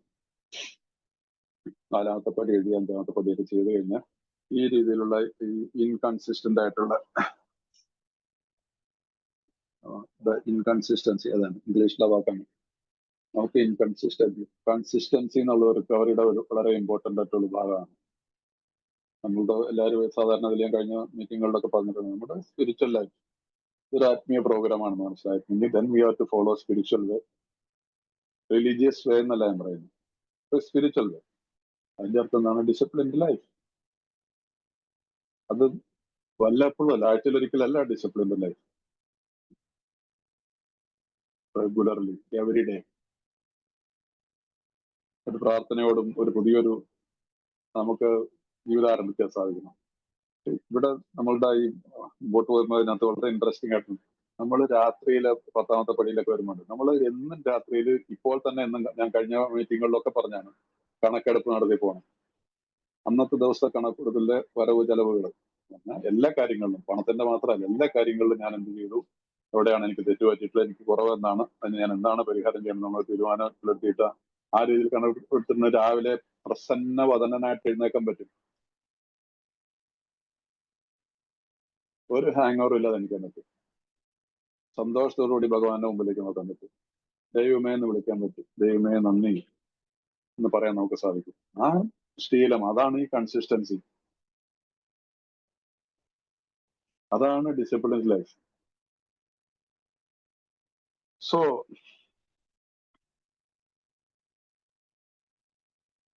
അപ്പൊ അതുകൊണ്ട് ഈ ഭയത്തിന്റെയും മാനസികമായ പെരുമാറ്റത്തിന്റെ പിടിയിൽ നിന്ന് അയാൾ പെടുന്നു. അതാകട്ടെ കൂടുതൽ കുടിയിലേക്ക് അയാൾ എത്തിക്കുന്നു. മനഃശാസ്ത്രജ്ഞന്മാർ ഞങ്ങളോട് യോജിക്കുവാൻ തയ്യാറുള്ളവരാണ്. പരീക്ഷണങ്ങൾക്ക് വേണ്ടി $1000 ഞങ്ങൾ ചെലവഴിച്ചിട്ടുണ്ട്. ഡോക്ടർമാർക്ക് ഒരു നല്ല തുടക്കം കുറിക്കുന്നതിനുള്ള അവസരം കൊടുത്തിട്ടുള്ള ഉദാഹരണം ഞങ്ങളുടെ കാര്യത്തിൽ വിരളമാണ്. അവരുടെ ഉപദേശങ്ങൾ പിന്തുടരുകയോ അവരോടുള്ള സത്യങ്ങൾ തുറന്നു പറയുകയോ ഞങ്ങൾ ഒരിക്കലും ചെയ്തിരുന്നില്ല. ഞങ്ങളുടെ അനുകമ്പം ഉണ്ടായിരുന്ന ഈ ആളുകളോട് സത്യസന്ധത പുലർത്താൻ ആഗ്രഹമില്ലാതെ ഞങ്ങൾ ആരോടും സത്യസന്ധത പുലർത്തുന്നവരാൽ ആയിരുന്നില്ല. അമിത മദ്യപാനാസക്തിയെ കുറിച്ച്, അവരുടെ രോഗശമനത്തിനുള്ള സാധ്യതയെക്കുറിച്ച് വൈദ്യശാസ്ത്ര രംഗത്തുള്ള പലർക്കും തീരെ കുറഞ്ഞ അഭിപ്രായമാണ് ഉള്ളത് എന്നതിൽ ഒട്ടും അത്ഭുതത്തിന് അവകാശമില്ല. അപ്പൊ ഇത് വളരെ മനഃശാസ്ത്രജ്ഞന്മാരെ, ഡോക്ടേഴ്സ്, നമ്മുടെ കാര്യങ്ങൾ അത് കുറച്ച് എന്നാണ് തർക്ക വിഷയത്തിലേക്ക് പോകുന്ന ഒരു കാര്യമാണ്, മനസ്സിലായില്ലേ? Psychologists are inclined to agree with us. We have spent thousands of dollars for examinations. We know but few instances where we have given them the doctor's fair rate. We have seldom told that the whole truth nor have followed their advice.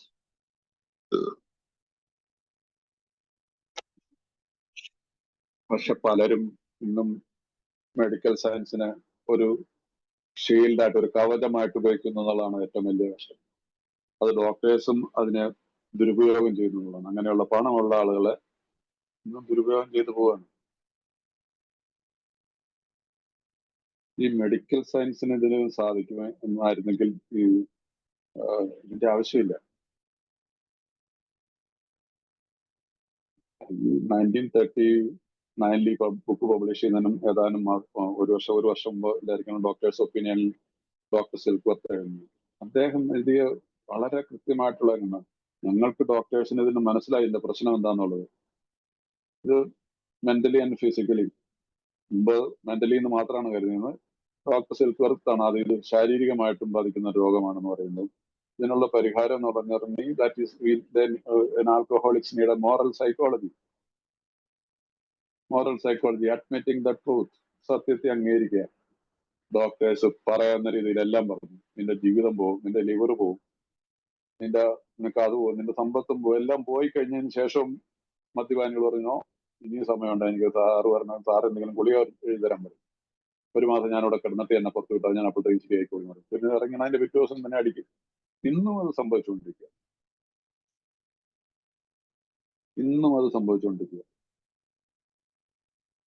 ഒരു ഗുളിക എടുത്തിട്ട് ഇത് മാറിയ ചരിത്രമില്ല. ഈ മാറിയിട്ടുള്ളവർക്കും big salute. എല്ലാ കാര്യങ്ങളിലും ഇല്ലാന്നൊന്നും പറയാൻ പറ്റത്തില്ല. അത് ഗുളിക കഴിച്ചുകൊണ്ടാണോ എന്താണെന്നോ നമുക്കറിയത്തില്ല. 3 തരത്തിലുള്ള ആൽക്കഹോളിക്കിനെ കുറിച്ച് നമ്മൾ സ്റ്റഡി ചെയ്താണ് മദ്യാസക്തിയെ പറ്റി കൂടുതൽ വിവരങ്ങളിൽ.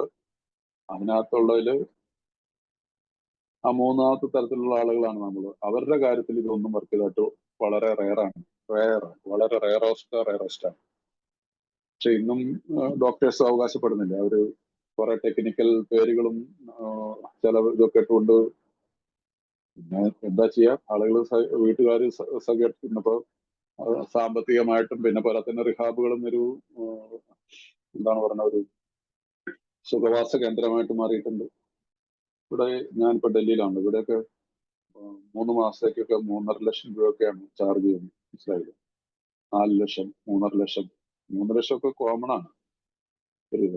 അപ്പൊ AC റൂം, നല്ല ഫുഡ്, സൗകര്യങ്ങള്, TV ഇതെല്ലാം കണ്ട് ഇങ്ങനെ ഇരുന്ന് ഇങ്ങനെ കുറച്ച് എന്തെങ്കിലും എക്സസൈസും കുറെ മരുന്നൊക്കെ ആയിട്ട് 3 മാസം കഴിഞ്ഞ് ഇറങ്ങും.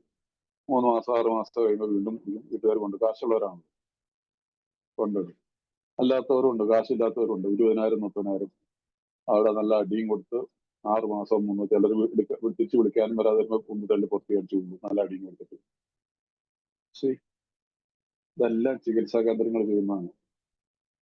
എന്നിട്ടും ഈ ഒരുപാട് ഡോക്ടർമാരുണ്ട് വാസ്തവത്തിൽ ചെയ്യുന്ന ഇങ്ങനെയുള്ളൊരു, അവരെ കുറിച്ച് ഇപ്പൊ എന്ത് പറയണം? യെസ്, അതുകൊണ്ടാണ് ഞാൻ പറഞ്ഞൊരു തർക്ക വിഷയത്തിലേക്ക് വന്നൊരു ഇതാണ്. അതിൽ നമുക്ക് അങ്ങോട്ട് അധികം പോകണ്ട.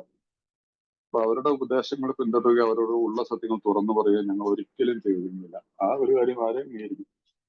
ഒരുത്തനും ഒരു 4th സ്റ്റെപ്പ് തന്റെ ചികിത്സിക്കുന്ന ഡോക്ടറോട് കൊടുത്തില്ല. ചിലര് AA പ്രോഗ്രാമിനെയൊക്കെ കോപ്പി ചെയ്തുകൊണ്ടാണ് പല റിഹാബുകളും അവരവിടെ 4th സ്റ്റെപ്പ് എഴുതാൻ പറയാതെ ഈ വെള്ളം അടിച്ച് തൂങ്ങി പുറത്തേക്ക് ഇറങ്ങാനായിട്ട് നോക്കി ഭാര്യനെയും ചീത്ത പറഞ്ഞു, അപ്പനെയും ചീത്ത പറഞ്ഞു, ഡോക്ടറും ചീത്ത പറയുന്നോട് പറയണമെന്ന് 4ാമത്തെ പടി എഴുതുന്ന പറഞ്ഞാൽ എഴുതിയില്ലെങ്കിൽ വിടത്തില്ല എന്ന് പറയും. അപ്പൊ പിന്നെ അവൻ എന്തെങ്കിലും എഴുതി വെക്കും.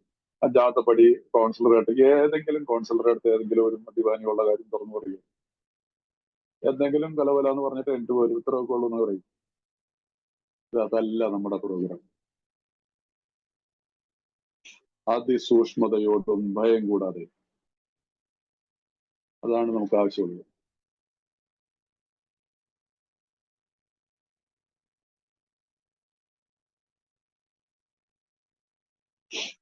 അല്ലാതെ നമ്മൾ എന്തെങ്കിലും കാണിച്ചിട്ട് വല്ല കാര്യമുണ്ടോ? അതിസൂക്ഷ്മതയോടും ഭയം കൂടാതെ ഞങ്ങളുടെ ധാർമ്മിക നിലവാരത്തെ വിലയിരുത്തി. 5ാമത്തെ പടിയിൽ ഇപ്പൊ നമ്മളായിരിക്കുന്നത് ഞങ്ങളുടെ തെറ്റുകൾ ദൈവത്തോടും സ്വന്തമായി വേറൊരു വ്യക്തിയോടും ഞങ്ങൾ കൃത്യമായി ഏറ്റുവരും. ഇതാണ് നമ്മുടെ റിക്കവറി പ്രോസസ്. അതിന്റെ ഏറ്റവും ഇമ്പോർട്ടന്റ് ആയിട്ടുള്ള ഒരു ഭാഗത്തൂടെയാണ് നമ്മളിപ്പോ ആയിരിക്കുന്നത്.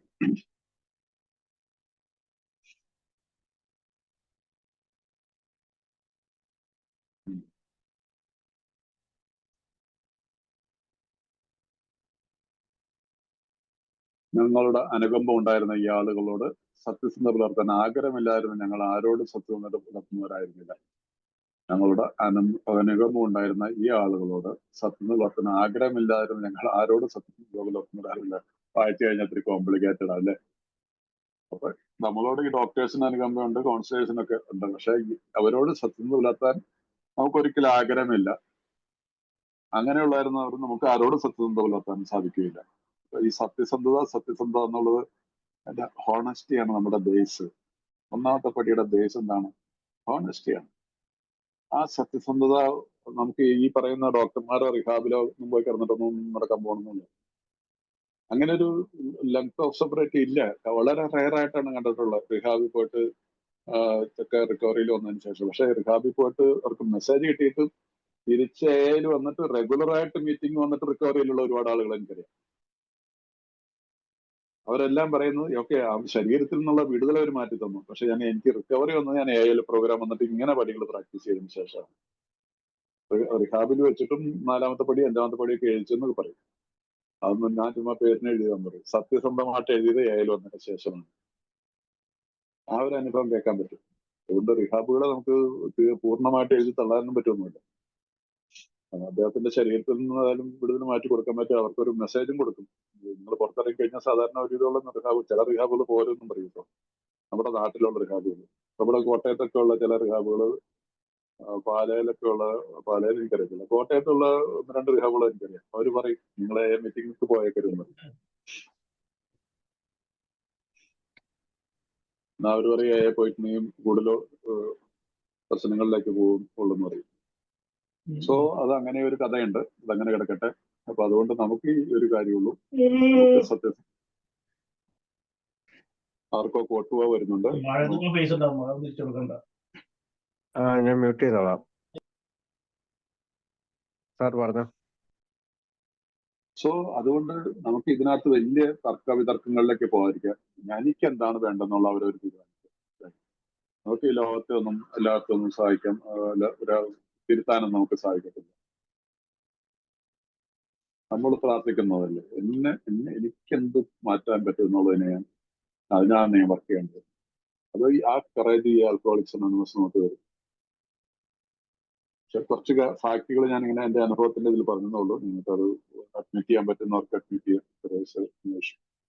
അപ്പൊ അതുകൊണ്ട് ഈ ലോകത്ത് സന്തോഷത്തോടെ ദീർഘകാലം ജീവിക്കണമെന്നുണ്ടെങ്കിൽ ഞങ്ങൾ പൂർണ്ണമായും സത്യസന്ധരായിക്കൊണ്ട് എഗെയിൻ ആൻഡ് എഗെയിൻ 1ാമത്തെ പടി മുതൽ നമ്മളോട് പറയുന്നത് you have to be honest.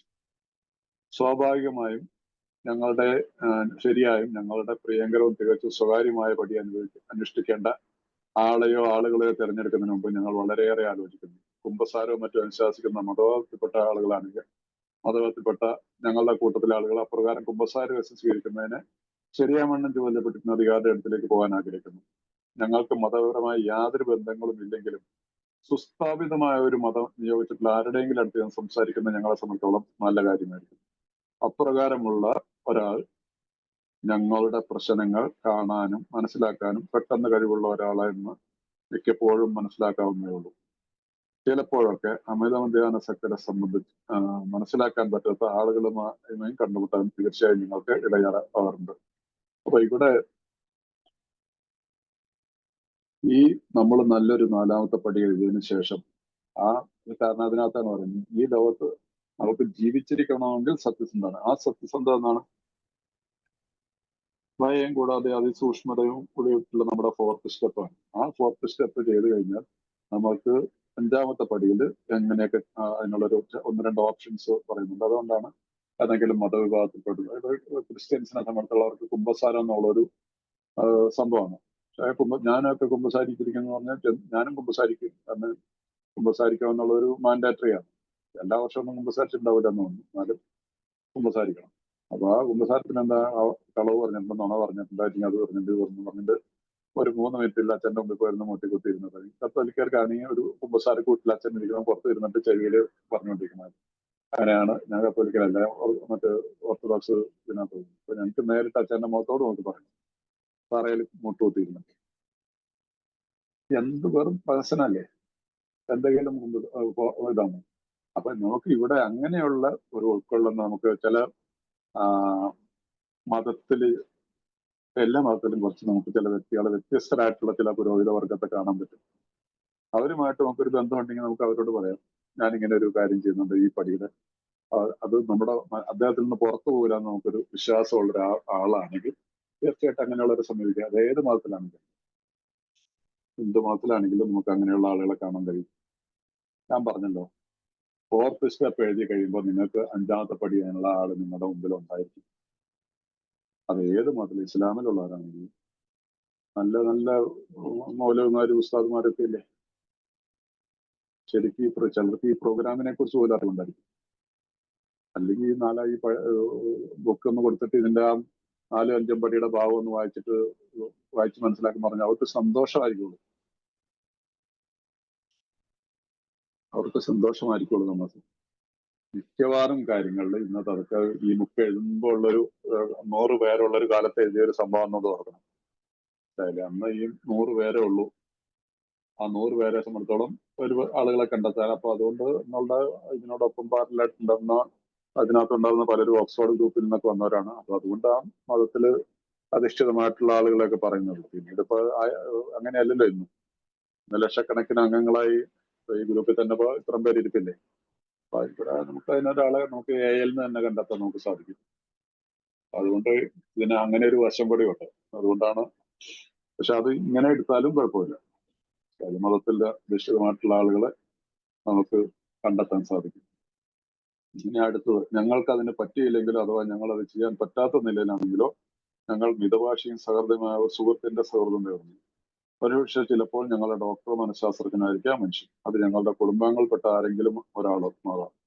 പക്ഷെ അവരെ വ്രണപ്പെടുത്തുന്ന തരത്തിലുള്ളത് അസുസൂക്ഷ്മമാക്കുന്ന രീതിയിലുള്ള ഒരു കാര്യവും ഭാര്യമാരോടും മാതാപിതാക്കളോടും വെളിപ്പെടുത്തരുത്. മറ്റൊരു വ്യക്തിയെ കഷ്ടപ്പെടുത്തിക്കൊണ്ട് നമ്മുടെ തൊലി രക്ഷിക്കാൻ നമുക്ക് അവകാശമില്ല. ഞങ്ങളുടെ കഥയിലെ അത്തരം ഭാഗങ്ങൾ അത് മനസ്സിലാക്കാൻ പറ്റുന്നതും എന്നാൽ അത് ഒട്ടും ബാധിക്കാത്തവരുമായ ഒരാളോട് പറയുന്നു. നാം നമ്മളോട് കാഠിന്യമുള്ളവരായിരിക്കും, മറ്റുള്ളവരോട് പരിഗണനയുള്ളവരായിരിക്കും ചെയ്യുക എന്നാണ് ഇതിന്റെ നിയമം. ഇതൊക്കെ ഞാൻ പറഞ്ഞില്ലേ, ആ കാര്യം തന്നെയാണ് ഇതിനകത്തുള്ളത്. അതാണ് അന്ന് ഈ ബുക്ക് എഴുതുമ്പോൾ ഇത്രയും പേരേ ഉള്ളൂ, മനസ്സിലായില്ല. 100 പേരെ ഉള്ളപ്പോഴാണ് ഈ 4th സ്റ്റെപ്പിന്റെ. അപ്പൊ അതുകൊണ്ട് നമുക്ക് അന്നത്തെ കാലത്ത് അവരെ സംബന്ധിച്ചോളം ഈ പ്രോഗ്രാം മനസ്സിലാക്കുന്നവരെന്ന് പറഞ്ഞാൽ 100 പേരും കുറച്ച് പേര് വന്നും പോയിരിക്കുന്നവരും പിന്നെ കുറച്ച് ഓക്സ്ഫോർഡ് ഗ്രൂപ്പിലെ കുറച്ച് പുരോഹിതം വർഗം അങ്ങനെയൊക്കെയുള്ളവരൊക്കെയാണല്ലോ. അപ്പൊ അതുകൊണ്ടൊക്കെ ആയിരിക്കണം അന്ന് അങ്ങനെ. പക്ഷെ ഇന്നിപ്പോ അതിന്റെ ഒരു ആവശ്യമില്ല ഈ ഒരു ഭാഗത്തിന്. പക്ഷെ അതിനകത്തൊരു കാതലായിട്ടുള്ള ഭാഗം, ഒരു ഓപ്ഷൻ നമുക്ക് വരുന്നുണ്ട്, മനസ്സിലായില്ലേ. അത് അങ്ങനെ തന്നെ ആവണമെന്നുള്ളൊരു ആവശ്യമില്ല. പക്ഷെ ഓരോരുത്തരും നമ്മളെ മനസ്സിലാക്കുന്ന സഹൃദയനായിട്ടുള്ള ഒരു സുഹൃത്തിന്റെ സഹായം. ഒരുപക്ഷെ നമ്മളെക്കുറിച്ച് ഒരുവിധമുള്ള കാര്യങ്ങൾ അറിയാവുന്ന ഒരാളും ഒക്കെ ഉണ്ടാവും. പിന്നെ AI കുറിച്ച് മനസ്സിലാക്കിയിട്ടുള്ള ഡോക്ടറോ അല്ലെങ്കിൽ സൈക്കാട്രിസ്റ്റൊക്കെ ആവും, മനഃശാസ്ത്രജ്ഞനോ ഒരു സൈക്കോളജിസ്റ്റൊക്കെ ആവാം. പക്ഷെ ഇവിടെ അത് പറയുന്നില്ല. അത് ഞങ്ങളുടെ കുടുംബത്തിൽ പെട്ട ആരെങ്കിലും ഒരാളാകാം, മനസ്സിലായില്ലേ. അന്ന് ആ കാലത്ത് അങ്ങനെ ഒരു ഓപ്ഷൻ ഉണ്ടായിരുന്നു, മനസ്സിലായില്ലേ. ഒരു പക്ഷെ ശരിക്കും അടുത്തൊരാളായിട്ട് നമ്മൾക്ക് ഇന്നത്തെ കാലത്തൊന്നും എനിക്ക് തോന്നുന്നില്ല അങ്ങനെ ഒരാളെ നമുക്ക് ഇതിന്റെ ആവശ്യമില്ല. ആ കാലത്ത് അതൊരു അതല്ല. അതുകൊണ്ട് ഇത് 5ാമത്തെ പടിയുടെ ഒരു ഓപ്ഷനായിട്ട് പറയാറുണ്ട് ഈ പാരഗ്രാഫ്, മനസ്സിലായില്ലേ. അത് പക്ഷെ എപ്പോഴും ഓർക്കുക, ഏതായാലും അങ്ങനെ ചെയ്താലും ഇന്നത്തെ കാലത്ത് ചെയ്താൽ പോലും നമുക്ക് ഓർത്തിരിക്കേണ്ട ഒരു കാര്യമാണ്. പക്ഷെ അവരെ വ്രണപ്പെടുത്തുന്ന തരത്തിലുള്ള അസന്തുഷ്ടരാക്കുന്ന രീതിയിലുള്ളതായ ഒരു കാര്യവും ഭാര്യമാരോടും മാതാപിതാക്കളും എടുത്തിട്ട് ഭാര്യമാരോടൊക്കെ 5ാമത്തെ പടി ചെയ്യാൻ പറ്റും. ഈ ഭാഗം വെച്ചുകൊണ്ടൊക്കെയാണ് ഇന്നത്തെ കാലത്ത് ചില പഴമക്കാർ ചിലത് പറയും ഭാര്യമാരോടൊക്കെ വേണ്ടി നമുക്ക് വേണ്ടി 5ാമത്തെ പടി ചെയ്യാൻ പറഞ്ഞു. ഇങ്ങനെ ഇമ്പോസിബിൾ. ഞാനിപ്പോ ഈ അടുത്ത കാലത്ത് 5ാമത്തെ പടി ചെയ്ത 2 പേരുടെ കാര്യം എനിക്കറിയാം. അവരോട് 5ാമത്തെ പടി കഴിഞ്ഞിട്ട് അത് നശിപ്പിച്ച് കളഞ്ഞേക്കണം എന്ന് പറഞ്ഞാൽ എന്തോ ഒരു ബോധപൂർവമാണോ എന്തുകൊണ്ടാണ് സൂക്ഷിച്ചു വെച്ചിരുന്നത്. അത് ഭാര്യമാരുടെ കയ്യിൽ എത്തിപ്പെട്ടു, മനസ്സിലായില്ലേ. 2 പേരും ഇപ്പൊ സ്ട്രഗിൾ ചെയ്യാണ് ആ റിലേഷൻ വീണ്ടും ഇതാക്കാനായിട്ട്. മാനസികമായിട്ടുള്ള അകർച്ചയുണ്ടാവും. അപ്പൊ അതുകൊണ്ട് നമ്മൾ പലപ്പോഴും നമ്മളുടെ ഈ അഴുക്കുകൾ അഴുക്കാൻ വേറെ ആളുടെ തലയിലേക്ക് എത്തിക്കാനും അതുപോലെ തന്നെ ഈ വളരെ ഇതായിട്ട് രഹസ്യമയമായിട്ട് സൂക്ഷിക്കേണ്ടതുമാണ്. അതും ഞാൻ ഇതിനോടൊപ്പം പറഞ്ഞു. നിങ്ങളുടെ 4ാമത്തെ പടി നിങ്ങളുടെ കയ്യിൽ ഉറപ്പായിട്ടും നിങ്ങളുടെ ലോക്ക് ആൻഡ് കീയിൽ തന്നെയായിരിക്കണം. ഒരിക്കലും കെയർലെസ് ആയിട്ട് ഇത് എഴുതിയിട്ടില്ല. അതുപോലെ നമ്മൾ പറയുന്ന ആളോട് അവർക്കത് വേദന ഉണ്ടാക്കുന്നതിന് നമ്മൾ ആ കാര്യം പറയാൻ പാടുണ്ടോ? നമ്മുടെ വിഷമം ഇറക്കാനും അയാളെ വിഷമിപ്പിച്ചിട്ട് എന്ത് കാര്യമുള്ള? നമ്മുടെ അടുത്ത സുഹൃത്താണ്. അദ്ദേഹത്തിന്റെ ഏതെങ്കിലും ബന്ധപ്പെട്ടുള്ള ഒരു വ്യക്തിയെ ഞാൻ എന്തെങ്കിലും ദുരുപയോഗം ചെയ്തതിനെ കുറിച്ച് അയാളോട് പറയുമ്പോൾ അയാൾക്ക് വേദന ഉണ്ടാകത്തില്ല. അപ്പൊ അതുകൊണ്ട് എന്റെ ഭാരം ഇറക്കാനായിട്ട് വേറൊരു തലയിലേക്ക് ഇതൊന്നും ചെയ്തത്. അപ്പൊ അതുകൊണ്ട് ആ കാലത്തുള്ള ഒരു കാര്യമായിട്ട് ഇതിനെ കാണുക. പക്ഷെ ഇത് ഇന്നത്തെ കാലത്തും അത് റിലവന്റ് ആണ്. മറ്റൊരു വ്യക്തിയെ കഷ്ടപ്പെടുത്തിക്കൊണ്ട് നമ്മുടെ തൊലി രക്ഷിക്കാൻ നമുക്ക് ആവശ്യമില്ല. ഞങ്ങളുടെ കഥയിലെ അത്തരം ഭാഗങ്ങൾ അത് മനസ്സിലാക്കാൻ പറ്റുന്നു. എന്നാൽ അതൊട്ടും ബാധിക്കാത്ത ഒരാളോട് പറയുന്നു, നാം നമ്മളോട് കാഠിന്യമുള്ളവരായിരിക്കും മറ്റുള്ളവർ പരിഗണനയുള്ളവരായിരിക്കും ചെയ്യുക എന്നാണ് നിയമം. നാം നമ്മളോട് കാഠിന്യമുള്ളവരായിരിക്കും മറ്റുള്ളവരോട് പരിഗണനയുള്ളവരായിരിക്കും. അത് yes, the rule is we must be hard on ourselves but always considerate to others. അത് അതിനകത്തൊരു കാര്യം 20ാമത്തെ പേജിലത് ആയിട്ടുണ്ടോ?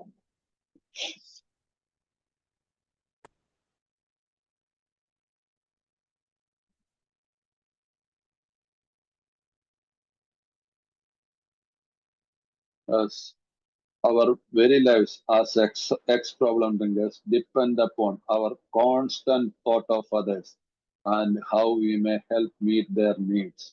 സ്നേഹമായിരിക്കണം നമ്മുടെ ഈ ഒരു മനോഭാവത്തില് നമ്മുടെ ഉള്ളിൽ സ്നേഹത്തിന്റെ ഒരു ഭാവമാണ് ഉണ്ടാക്കുന്നത്. അല്ലാതെ നമ്മളുടെ വിഴുപ്പ് അലക്കിയിട്ട് മറ്റുള്ളവന്റെ വീട്ടിലെ സമാധാനം കെടുത്താൻ നമ്മൾ ശ്രമിക്കരുത്. മലയാളത്തില്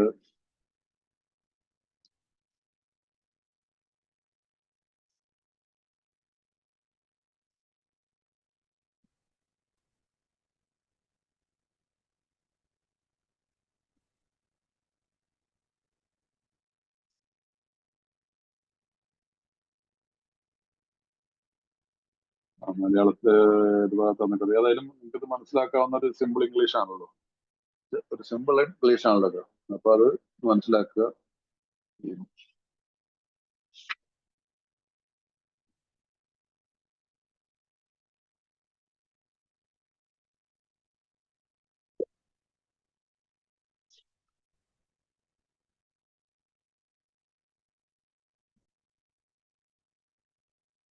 Yes, the rule is we must be hard on ourselves, but always considerate of others. മറ്റുള്ളവരെ നമ്മൾ കരുതുന്നുള്ളവരായിരിക്കും. അതുകൊണ്ട് ഞാൻ 5ാമത്തെ പടി ചെയ്യുന്നതുകൊണ്ട് ഞാനൊരു വിശുദ്ധനാവാൻ പോകുന്നു എന്നുള്ളൊരു ഭാവം നമ്മുടെ ഉള്ളിൽ വരാൻ പാടില്ല. ആ രീതിയിൽ നമ്മൾ ഈ പടിയെ എടുത്തു പോവുക. അപ്പൊ ഞാൻ ഇന്നിവിടെ നിർത്തുന്നു. വിനു, നിങ്ങൾ എന്നെ കേട്ടിരുന്നതിന് ഒത്തിരി സന്തോഷം. നിങ്ങൾ വന്നതിൽ സന്തോഷമുണ്ട്. ആർക്കെങ്കിലും എന്തെങ്കിലും ചോദ്യങ്ങളോ നിങ്ങളുടെ അനുഭവങ്ങളോ ഇതിനകത്ത് പറയാൻ പറയാം. Thank you very much. Thank you Thampi sir, thank you very much. നമുക്ക് 20 മിനിറ്റോടെ ഉണ്ട്. നിങ്ങൾക്ക് ഈ കാര്യങ്ങളിൽ എന്തെങ്കിലും സംശയം എടുക്കുകയും നമുക്ക് ഈ അതിനും ബിഗ് ബുക്കിലോ പടികളിലോ പറഞ്ഞേക്കണ നമ്മളുടെ തോടില് കുരിശടക്കം ഭാരം അടക്കം മറ്റുള്ളവന്റെ തോടില് കുരിശ് കേട്ടിട്ടുണ്ടോ? അങ്ങനെയുണ്ടല്ലേ? കൃത്യമായിട്ട് അങ്ങനെയാണെന്ന് എനിക്ക് ഓർമ്മ വരുന്നില്ല. നമ്മുടെ ഓക്കെ, അങ്ങനെ എന്തോ വായിക്കണം എനിക്ക്. നമ്മുടെ തോളില് കുരിശ് മറ്റുള്ളവന്റെ തോളില് ഏറ്റരുന്നു. നമ്മൾ പടികൾ ചെയ്യുമ്പോ ഞാനിപ്പോ പറയാം, നോക്കിട്ട് പറയാം. അടുത്ത സംശയമുള്ളവർ മുമ്പിട്ട് വരാട്ടോ, ചോദിക്കുക. നിങ്ങൾക്ക് പടികൾ ചെയ്തുകൊണ്ടിരിക്കുന്നവരും ചെയ്യാൻ പോകുന്നവരും നിങ്ങളുടെ മനസ്സിലുള്ള കാര്യങ്ങൾ കൃത്യമായിട്ട് നിങ്ങളെ അകറ്റുന്ന കാര്യങ്ങൾ ഉണ്ടെങ്കിൽ സംസ്ഥാനോട് ചോദിക്കുക, അല്ലെങ്കിൽ സംസ്ഥാന നമ്പർ വരാവുന്നതാണ്. ഇപ്പോൾ ഇവിടെ വെച്ച് ചോദിക്കാവുന്ന കാര്യങ്ങൾ ഇപ്പൊ ചോദിക്കാവുന്നതാണ്.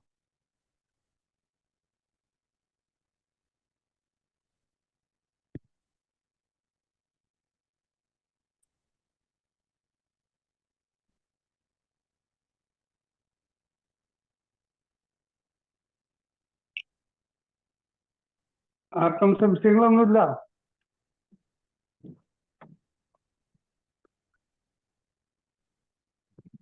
ആരും മൈക്ക് അൺമ്യൂട്ട് ചെയ്തിട്ടുണ്ട്, മുമ്പിട്ട് വരാം.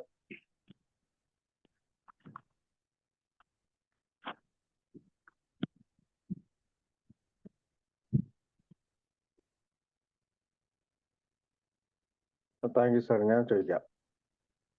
ഞാൻ എന്തായാലും 40 കൂട്ടായ്മ സഹത്തിൽ എന്നെ സമർപ്പിച്ചിട്ടുള്ള എൻ്റെ പേര് ഷിബു. നമ്മൾ 1939 നമ്മൾ ഈ ബുക്ക് എഴുതിയത്. അപ്പൊ അന്നത്തെ ഒരു സാഹചര്യം വെച്ചിട്ടാണല്ലോ ഈ ഭാര്യമാരോടും അവരോടും അല്ലെങ്കിൽ അങ്ങനെ പറയണം, ഭാര്യമാരോടെന്നുള്ള ഒരു അവിടെ വന്നത്. അതുകൊണ്ടല്ലേ ഒരുപക്ഷെ അതിന് സോസ്പോർട്ട് ഗ്രൂപ്പിന്റെ ഒരു ഇൻഫ്ലുവൻസും കാണുമായിരിക്കും. കാരണം അന്ന് അവര് അങ്ങനെയാണല്ലോ ഷെയർ ചെയ്തുകൊണ്ടിരുന്നത്. അപ്പൊ ഇന്നത്തെ കാലഘട്ടത്തിൽ അതിന്റെ ആവശ്യം വരുന്നില്ലല്ലോ. നമ്മൾ ഇത്രയും വർഷമായി, ഇത്രയും ജനങ്ങളുണ്ട്, മെമ്പേഴ്സ് ഉണ്ട്, ഓപ്പർച്യൂണിറ്റി ഉണ്ട് നമുക്ക് കണ്ടുപിടിക്കാനേ. അല്ലേ സാറേ? അതാണല്ലോ ഞാൻ പറഞ്ഞ ഷിബു, അതാണ് അതിന്റെ കാരണം. അന്ന് 100 പേരുള്ളപ്പോൾ, ഈ ബുക്ക് എഴുതുമ്പോൾ 100 പേരുള്ള, ആ 100 പേരുള്ളപ്പോ അവർക്ക് ഒന്ന് 5ാമത്തെ പടി ചെയ്യാനായിട്ടൊക്കെ ഇങ്ങനെയൊക്കെയുള്ള സാഹചര്യം. ഒരാളുടെ ഇപ്പൊ സ്വന്തം ഭാര്യയോട് നല്ലതല്ല, ഭാര്യമാരോടെന്ന് പറഞ്ഞിട്ടുണ്ടെങ്കിൽ വേറൊരു വലിയ ലേഡി മെമ്പേഴ്സ് ഒന്നും ഇല്ലെങ്കിലും അതിനകത്തൊക്കെ ആ കാലത്ത് കുറച്ചുകൂടെയൊക്കെ ഡീസൻസി ഉണ്ടായിരുന്നു അവർക്ക്. ഇപ്പൊ നമുക്കിപ്പോ ഇന്നത്തെ കാലത്ത് ഒരു ഗ്രൂപ്പില് ലേഡീസ് നമ്മുടെ വന്ന് മീറ്റിംഗിൽ ഇരിക്കാൻ തന്നെ ബുദ്ധിമുട്ടായിട്ടുള്ള ഒരു കാലം മാറിയിരിക്കുന്നു, മനസ്സിലായില്ല. ഓക്സ്ഫോർഡ് ഗ്രൂപ്പിലൊക്കെ ഉള്ള ആ കാലത്തൊക്കെ എന്ന് പറഞ്ഞാൽ കുറച്ചുകൂടെ ഒരു ഡീസൻസി ഉള്ള കാലം, അതിനൊരു പവിത്രതയോട് കൂടിയൊക്കെ കണ്ടിരുന്നു, മനസ്സിലായില്ല. അപ്പൊ അതുകൊണ്ടാണ് ആദ്യത്തെ ഈ 100 പേര് റിക്കവറി ആയതെന്ന് പറഞ്ഞാൽ അന്നത്തെ സ്ഥലത്ത് 100 പേര് വന്നാല് 75 പേരും റിക്കവറിയിൽ വന്നിരുന്നു ആ കാലത്ത്. ബുക്ക് എഴുതുന്ന ഫസ്റ്റ് ഇതിനകത്ത്, സെക്കൻഡ് 2ാമത്തെ എഡീഷന്റെ ഇതിനകത്താണ് പറഞ്ഞേക്കുന്നതെന്ന് എനിക്ക് തോന്നുന്നു. 85% റിക്കവറി ഉണ്ടായിരുന്നു ആ കാലത്ത്, മനസ്സിലായില്ലേ. ഇപ്പൊ അതല്ലല്ലോ. അങ്ങനെയൊക്കെയുള്ളൊരു വ്യത്യാസമുണ്ട്. ഇന്നത്തെ കാലത്തെ മനോഭാവം അല്ല ആൾക്കാരുടെ അന്നത്തെ. അന്നോ അതിനൊരു തീർച്ചയായിട്ടും ഒരു സ്പിരിച്വൽ ആയിട്ടുള്ളതുണ്ട്. അപ്പൊ ഒരു ഇത്തിരി പ്രായം കൂടിയിട്ട് ഒരു അമ്മച്ചിയാണെങ്കിൽ ആ അമ്മച്ചിയുടെ അടുത്ത് വേണമെങ്കിൽ ഒരു മകനെ പോലെ വേണമെങ്കിൽ തന്റെ തെറ്റുകളൊക്കെ ഏറ്റു പറയാനായിട്ടൊക്കെ അന്ന് സാധിക്കുമായിരുന്നായിരിക്കും. അപ്പോൾ ഒരാളുടെ ഭാര്യയാണല്ലോ, പക്ഷെ അവരുടെ കുടുംബത്തെ ബാധിക്കാതെ അവരെ വ്രണപ്പെടുത്തുന്ന രീതിയിൽ നമ്മൾ ഉപയോഗിക്കുന്നത്, അതൊക്കെയാണ് അവർ അന്നത്തെ കാലത്ത് ഉപയോഗിച്ചത്. ഇന്നത്തെ കാലത്ത് അതൊന്നും സാധ്യമല്ലല്ലോ. ഇന്നിപ്പോ ആണുങ്ങളോട് പറയാൻ തന്നെ ആൾക്കാർക്ക് പേടിയാണ്, പിന്നെ പെണ്ണുങ്ങളോട് പറഞ്ഞോളെ. അതാണ് അതിന്റെ കാരണം. ഷിബു പറഞ്ഞത് അതാണ് അതിന്റെ കാരണം. അന്ന് ഓക്സ്ഫോർഡ് ഗ്രൂപ്പിൽ ഇത് സാധ്യമായിരുന്നു. ഇന്ന് ഓക്സ്ഫോർഡ് ഗ്രൂപ്പിൽ നിന്ന് വന്നവരാണല്ലോ കൂടുതലുണ്ടായിരുന്നു നമ്മുടെ കയ്യിൽ.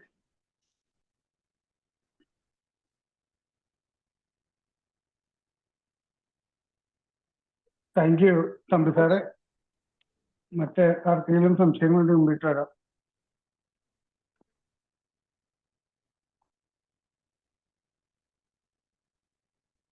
IPL നടക്കുന്നുണ്ടെന്നാണ്, ആളുകൾ കുറവാണ്. എന്നാ സാറേ? IPL ക്രിക്കറ്റ് ഇവിടെ നടക്കുകയാണ്, അതുകൊണ്ടൊന്നും ആളുകൾ കുറവാണ്. അതിന് പോകും. പക്ഷെ എന്നാലും 10-30 പേരുണ്ടായിരുന്നല്ലോ. അത് സാധാരണ ഇപ്പൊ അങ്ങനെയൊക്കെ വരാവുള്ളൂ. ഈ 5ാമത്തെ പടി ചെയ്യുമ്പോഴൂടെ നമ്മൾ ഈ മനുഷ്യനും ഈശ്വരനുമായിട്ട് ദൈവവുമായിട്ടുള്ള ബന്ധം, അല്ലെങ്കിൽ നമ്മുടെ ഭയം, ഏകാന്തതാബോധം, ഇതൊക്കെ കഴിയുന്നതിനെ പറ്റി ഒന്നോടൊന്ന് വിശദീകരിക്കാമോ? നമ്മള് 1, 2, 3 പടികള് ചെയ്ത് കഴിയുമ്പോ റെക്കോർഡിങ് നിർത്തിയേക്കല്ലേ?